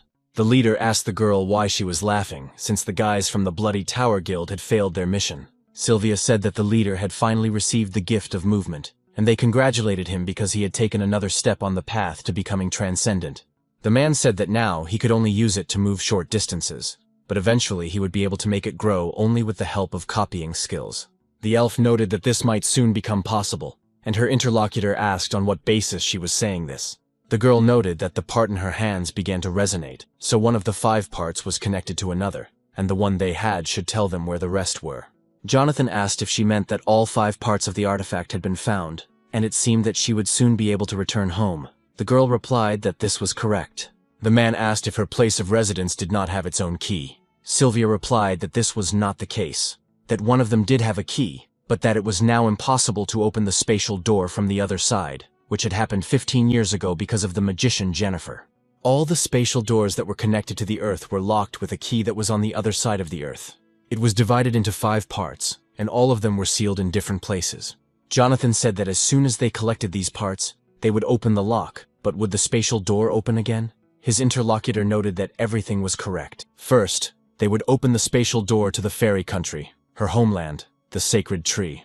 There is a gift there that is similar to the skill of copying, and if a man can apply it, he will be able to develop his other gifts. Jonathan said that it sounded good, of course, but was it really the same as copying? She was surprised when she first saw his skills. Sylvia was a little wary and didn't know how to respond. The man asked if she really thought he didn't know her intentions. Her homeworld was the dimension of the elves. The world tree of their world had been charged several hundred years ago, and now it was called Dark to top it all off. It was also on the verge of extinction. The elves tried to move the source of this slaughter away from the Earth, but they failed because Jennifer stopped them. But what do they really want? The elf plans to continue her failed operation and connect the earthly dimension with her own, and she is using him to achieve this. The elf wanted to say that this was not the case, but the man said that he was not interested in any of this. He wanted to use her to open more multidimensional dungeons. As a result, he would absorb even more skills to eventually become equal to the transcendent, and what happens to this world is of no concern to him. From now on, he would take action on his own. Sylvia shouted that he shouldn't leave right now because he was the head of the International Starfield Guild.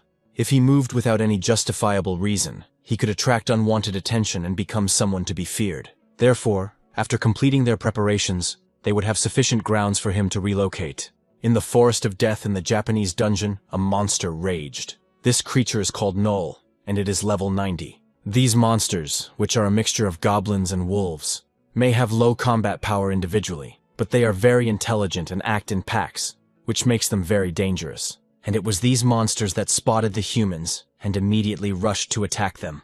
Roger asked the senior member if there were many of them here.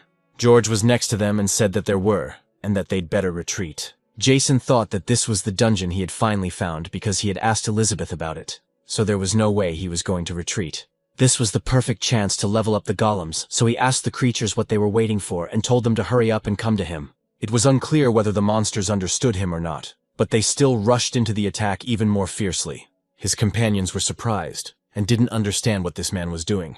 The monsters continued to run at a speed that was not true to him, and all they could do was wait. The system reported that a golem core had been used, and that golems were being created, and very soon, an incredible number of these cores were obtained. So the main character released his army of familiars, and they rushed forward.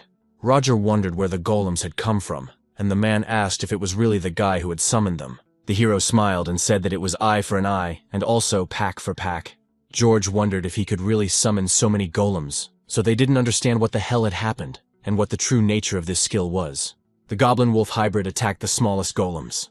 One of the creatures tried to bite the baby's head, but nothing good came of it. Roger said that no matter how strong the golems were, the difference in their vitality and level was simply enormous. But a few moments later, the familiar that was attacked first killed the creature that did it, so the monster flew a very long distance in that very second. And the army of small supporters rushed into the attack because they realized they would win. As a result, within a few moments, the monsters were destroyed. Roger noticed that the elders seemed to be doing just fine on their own, so he wondered why he had come here in the first place. The main character's army finally won and stood menacingly in front of those creatures. The guy approached them and said that it was good that he had managed to test the strength and difference in power of each level. After that, he ordered his subordinates not to return immediately. They immediately obeyed him, and the guy could see the golem's core appear in his inventory. Jason noticed that he didn't have enough space in his inventory to create a squad, and depending on their size and regeneration, it could also take time. Roger wondered if there was a better way to do this, and asked why he hadn't asked Master Ricardo about it. The hero asked why he should ask about it, and the guy replied that he still depended on the dungeon and was sure he knew something. Jason asked if it was serious and should be done right away, so he told George to hurry up. The man said he understood everything and thought it wasn't worth leaving work. Soon, the main character and his subordinate drove up in a car. The guy asked if it was really his car, and Roger said yes, his father had given it to him for his birthday. The protagonist said that he could see that, and what's more, it was a full-fledged version. He thought that now that he knew this, the guy was definitely Master Dalton's son. The guy called Elizabeth and said it was a good job, then asked if she was on her way to the association. Now he understood everything and was heading there immediately. The subordinate noticed that it was a rather sudden call and asked what had happened. The hero noticed that he was surprised and thought that it was probably about Sarah, although in any case he himself had business with her. So he asked Roger if they could hurry up, and he, of course, agreed. Soon, the guy finally arrived at the association and was already in the interrogation room. Sarah was sitting alone at the table, her gaze lost in thought and very pensive. Elizabeth said that she had insisted on talking to Jason specifically, and for 3 days she had not eaten or drunk water, but still remained completely silent. The hero asked if they could keep their conversation off the record, but the girl apologized and said that this was impossible due to the nature of the investigation.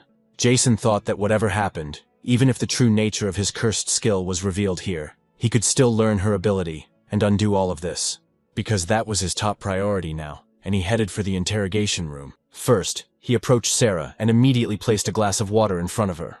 Then he noticed that it was plain water and let her drink it. The girl said nothing in response and just sat silently for a while. But soon she reached for the glass the guy handed her and began to drink it greedily. Elizabeth said that she had now avoided dehydration. Jason asked if he was right in thinking that she wanted to learn about his skills, namely the creation of infinite mana. His companion said that if he helped her, she would definitely cooperate with the investigation, and the guy said that before that, he needed to confirm something. He then noticed that her ability to restore things, and she was struck by a cursed skill, and that skill was cancellation. As a result, the girl said that he was right. The hero realized that he knew this because he was not the only one who was cursed. In other words, if he could simply copy and paste her skills, it would mean that any cursed skills could be copied and pasted. She thought to herself, could it be that this girl's skill was not healing, but restoration? Which meant that this was why the strength of the long sword had been restored. Such a skill is quite significant for killing. Roger was surprised to hear these words and thought, no, damn it. They say such skills exist. Sarah said that her mother and father were now in a coma, so she asked for help in restoring them, and he was the only one who could provide such a large amount of mana. Jason said he understood everything and would give her as much mana as she needed. In exchange, he would be a little rude and immediately apologize for it. So he immediately approached the girl and touched her shackles. Roger asked the elder what he was doing. A few moments later, the handcuffs on the girl's hands immediately fell apart. The main character in turn didn't stop for a second and immediately grabbed the girl by the hand. The system in turn informed the guy about copying the cancellation skill. Soon a message appeared saying that it could not be copied, and the hero thought, is this serious? Of course he realized that there were abilities that he could not copy, but he didn't think that it was actually bad to encounter one of them during the day. Could it really be impossible? Sarah asked in surprise what he was doing right now. After these words, Jason came to his senses a little and immediately apologized for the situation. Then he noticed the error that appeared in front of him. The system said that special abilities could not be copied, but if he eliminated the target, he could absorb it.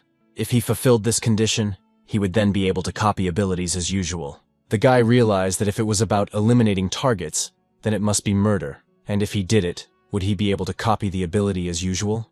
It seemed like they were mocking him. In short, in order to copy the skill that cancels something, he would have to kill Sarah, as if he could do that. But he really wants to copy and paste this skill, so is there really no other way? He also can't wait for her to die of old age. Roger asked the others what they thought about why the windows suddenly opened. Elizabeth turned to the main character and asked what was wrong, because he suddenly became very serious. The guy said nothing terrible had happened, everything was fine. After that, he thought that in that case, it was now a test of endurance. He would fulfill Sarah's request first, and earn her trust. In the near future, he might find a better method. And if he couldn't find a better method to unite with her, he told the girl that they should go to her parents immediately. On the same day, they went to the central hospital for hunters, and the hero asked if it was really mana poisoning. Sarah replied that it was true, that they had been attacked by a mysterious monster during the Great Catastrophe, and that this hospital was the only one that treated mana poisoning.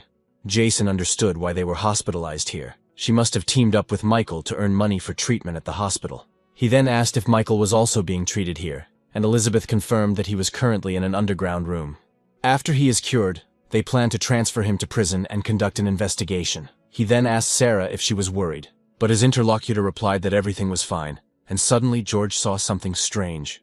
A foreigner walked past him, and the man realized that he knew him, as he had been working for the association for a long time. So he paid attention to him, and didn't understand why this man was here.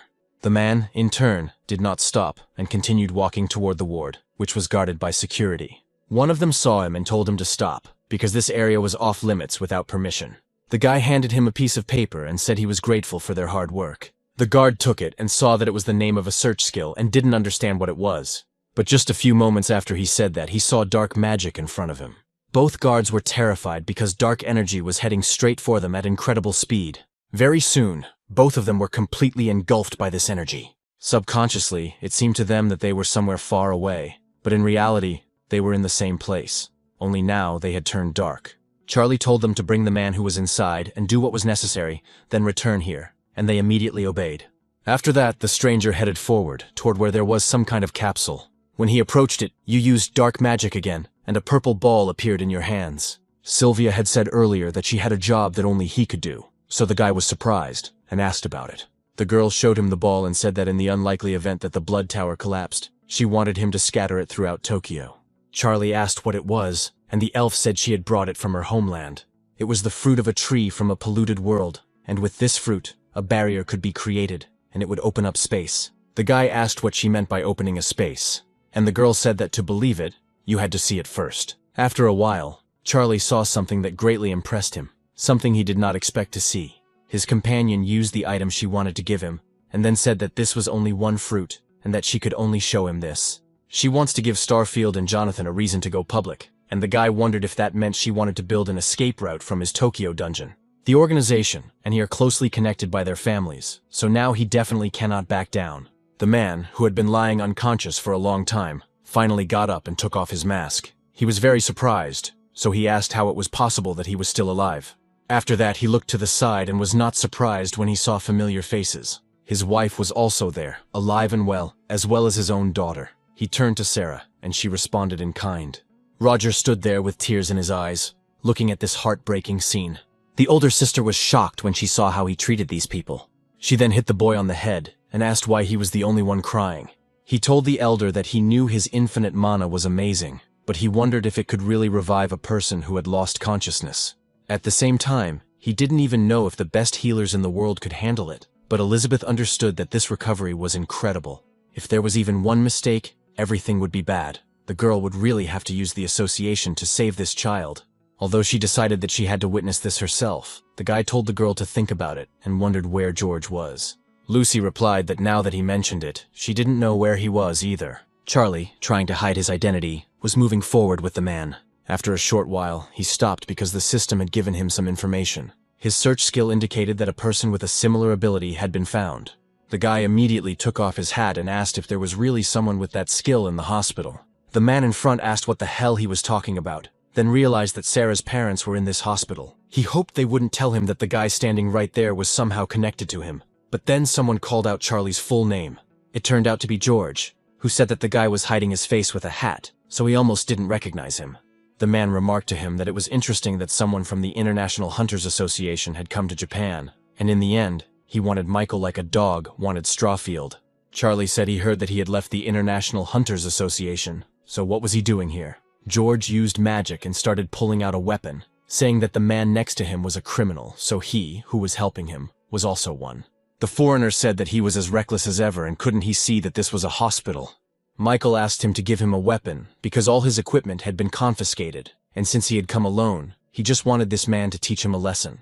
Because in reality he was very weak and couldn't do anything on his own, Jason suddenly appeared and said that he was here too.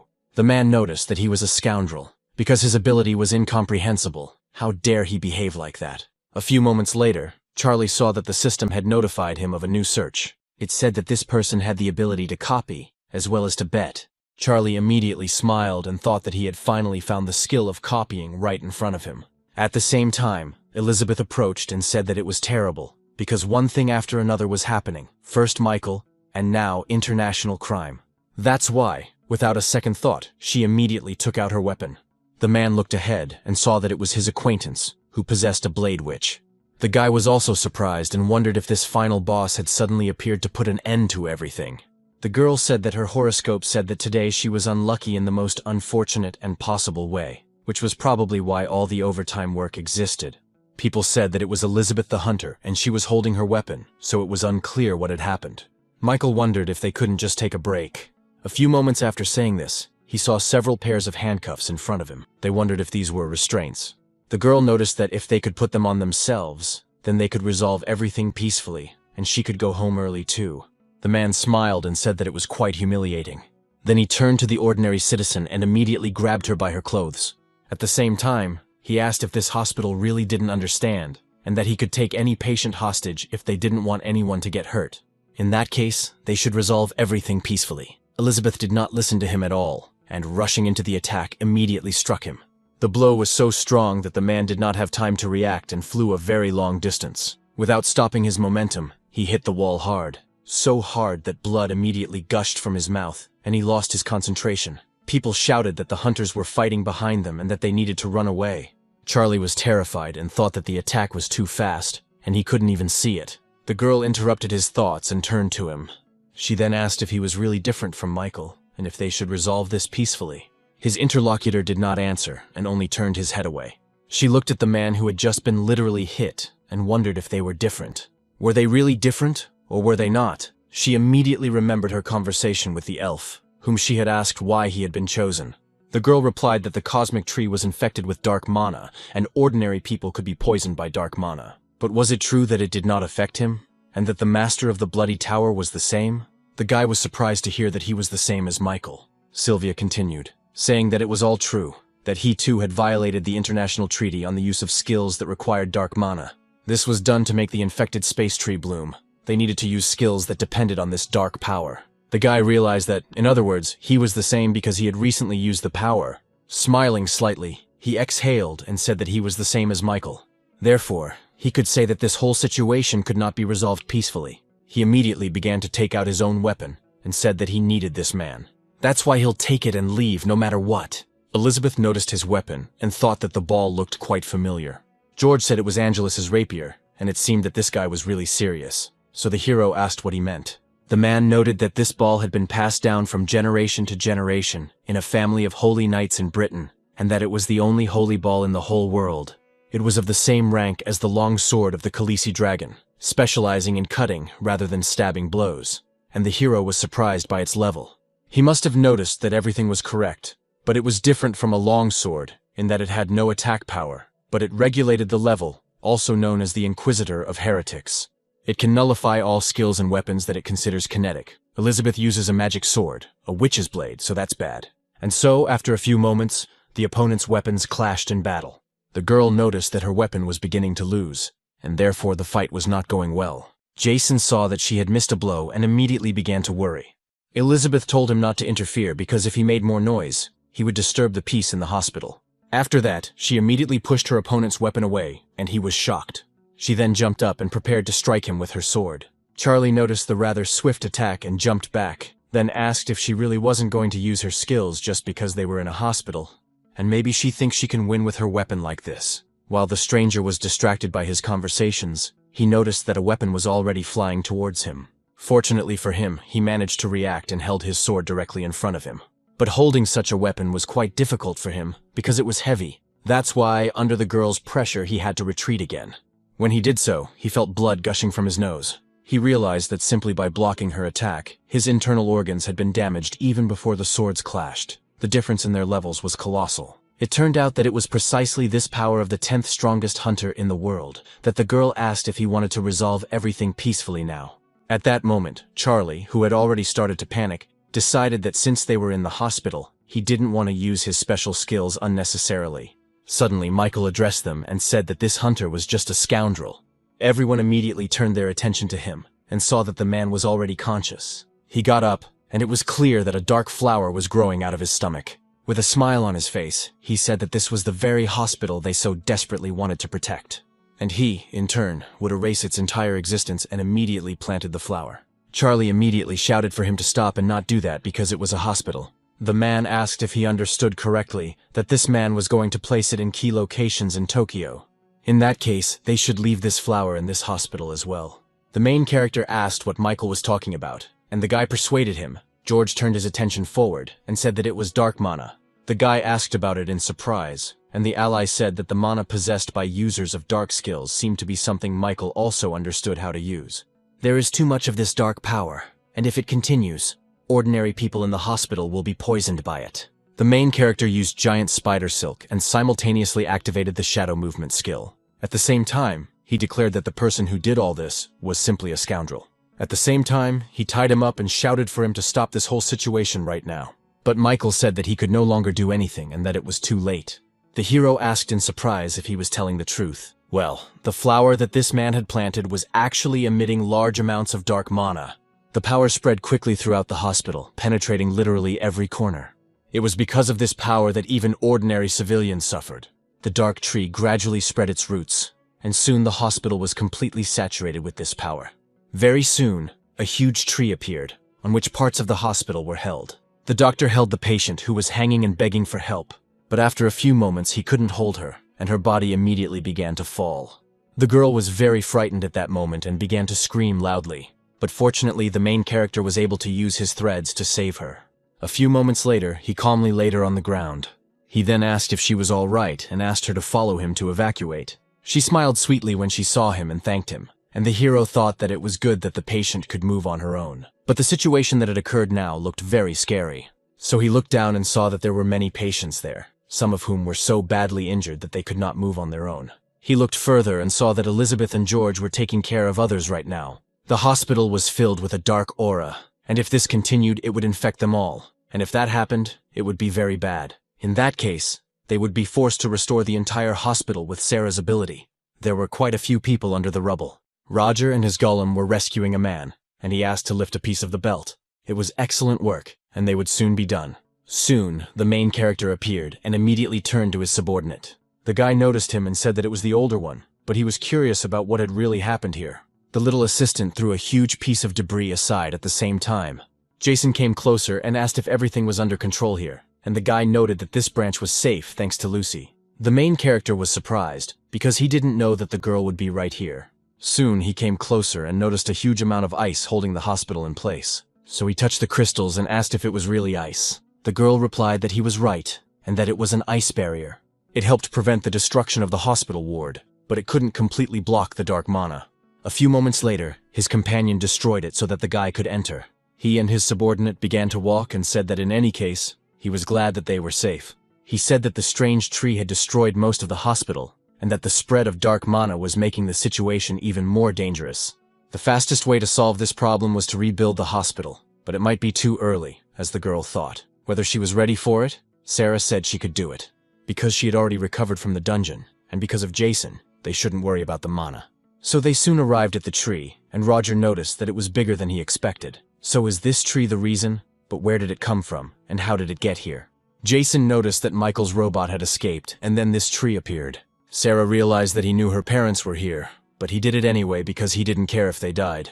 Lucy approached the trunk of this huge tree and began to examine it closely. The main character said that they should start rebuilding, and his ally agreed. Immediately after that, he gradually began to gather his strength and direct his mana directly to the girl. She, in turn, touched the tree and began to apply her power to it.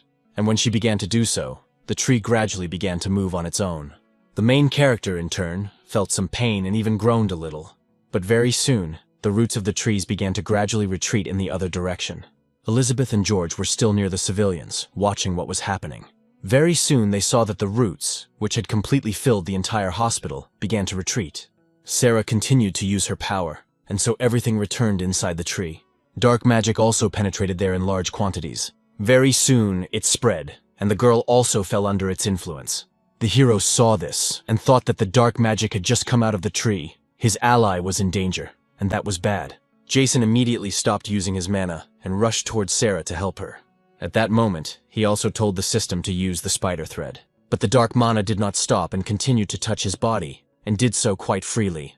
In order to get away from there as quickly as possible, the hero used Shadow Step. When Roger saw him, he asked if he was okay because mana was emanating from him. Jason said that everything was fine, but Sarah had lost consciousness, and it seemed that they had not managed to restore the tree. The guy told his subordinate that until more help arrived, they should start evacuating patients from the hospital. They had to move quickly, otherwise the dark mana would infect everyone.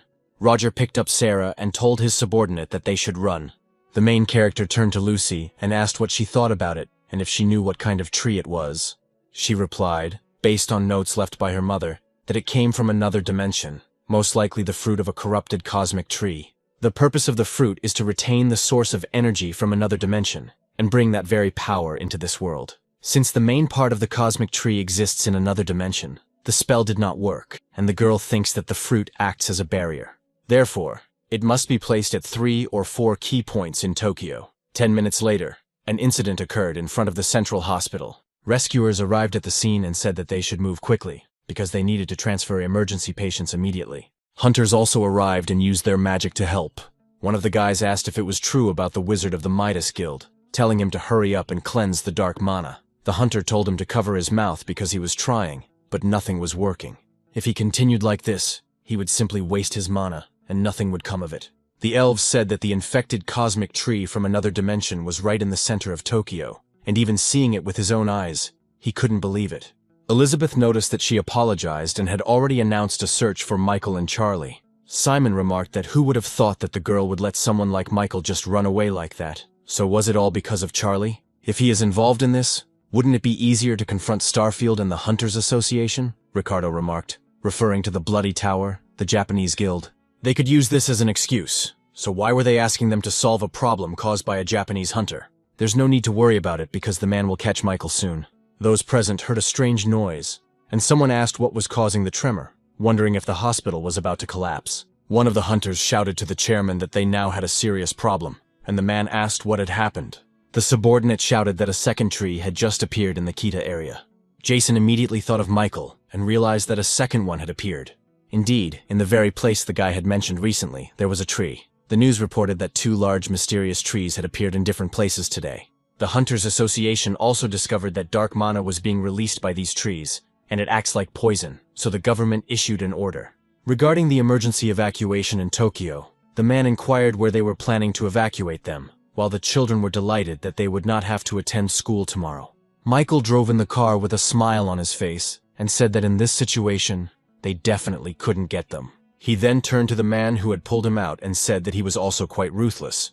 Even he had never thought of brainwashing people with dark mana. The reporter continued to say that people would not be exposed to mana. So, for 24 hours, there was no need to panic. Everyone should remain calm and follow the police instructions. Currently, the police and self-defense forces are working together. They are also doing everything possible to resolve the situation as quickly as possible. Michael noticed that his ally was contaminating people and turning them into puppets. Charlie got angry about this and said that he was a scoundrel and should stop acting like he knew what he was talking about. The man told him not to be angry, because he had praised him, and they should search for them desperately right now. But as long as they move together, no one will find them. In that case, he was completely sure that those who were looking for them did not expect them to be riding in a police car, only 3 of them, so they needed to get down to business. At about the same time, a conversation took place in the chairman's office, and Georg noticed that he was being told that there was a chance about the 3 from the contaminated trees. It turns out that they will not appear around Tokyo to create some kind of barrier, Lucy said, at least according to her mother's records, and that is true. It seems that the infected trees also appeared during the Great Catastrophe, and they serve as a barrier and a gateway so that the infected monsters will flood into Tokyo. Ricardo wondered if they were really there during the Great Catastrophe. The main character was actually terrified when he heard this information. He remembered a moment from his childhood when that very root appeared. The boy asked his dad if everything would be okay, and his father said that everything was fine, to make sure he was sitting properly and to hold on tight. After that, he stepped on the gas and the car began to move quite quickly. The man realized that things were bad, and that this was what his friend had been talking about. But who in the world would use this in the city center? The tree continued to spread, and suddenly one of the roots headed straight for the car. The main character was very frightened and immediately shouted to his father. He doesn't even know why he remembered this now.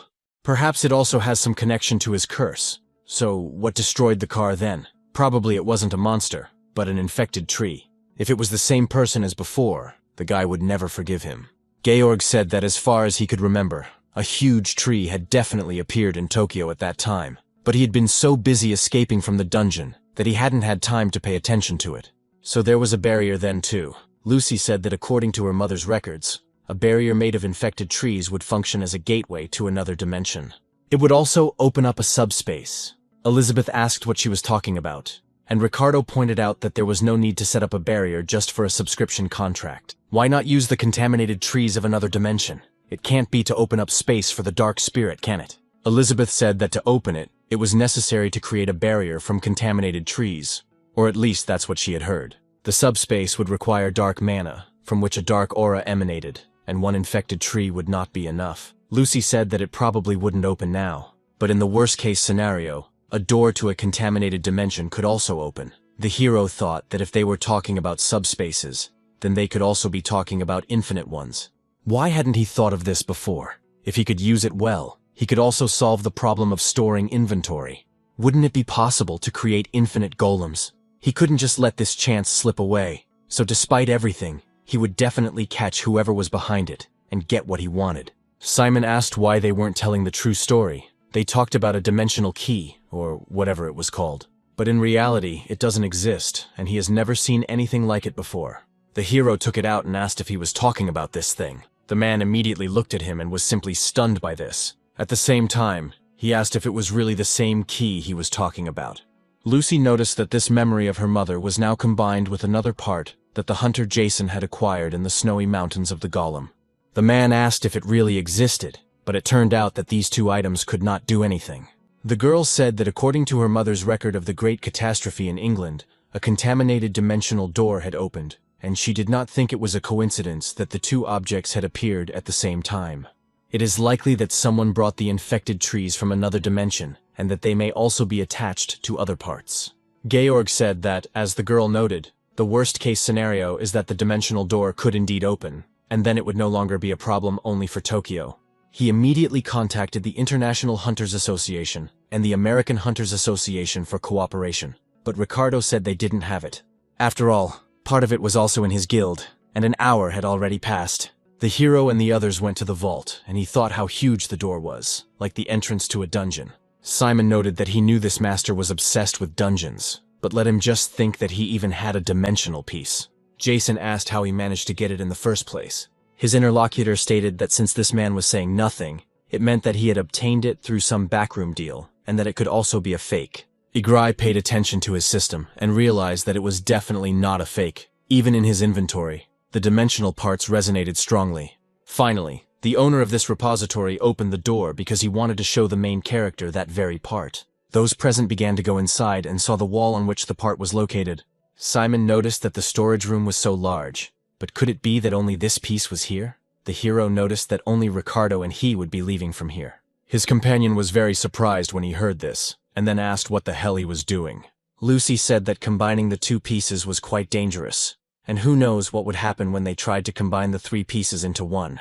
Ricardo noted that they were right, only he and Jason would go inside, as it was his guild, so they should follow his orders. Simon said that he had already seen it for himself, so he wasn't interested in anything else. If some strange dimension opened up, they would do it.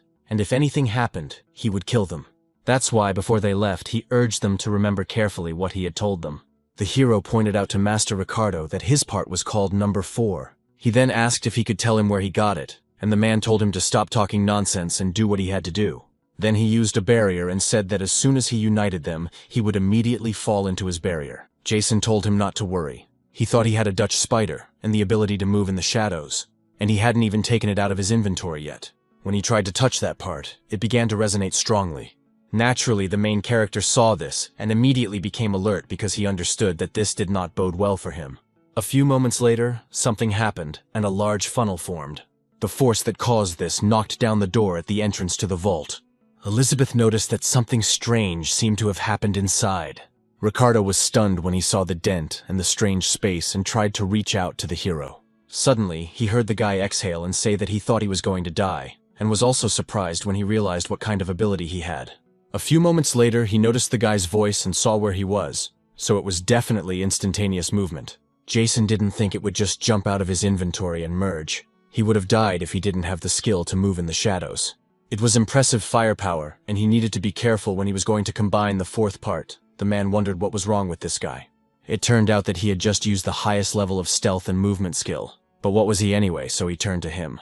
The hero noticed that the master was not surprised in such a strange voice. But at that moment, his interlocutor grabbed him by the throat. Then he dragged him to the wall and hit him quite hard because he saw some kind of threat in this person because of his abilities. Jason wondered what had suddenly happened to him, since he was doing this because he did not expect to be attacked right now. The man took advantage of his weakness and shouted that he couldn't use dark skills without dark mana. But he had just used the skill of moving in the shadows, so let him give him an explanation right now. The hero wondered how he could explain it at all.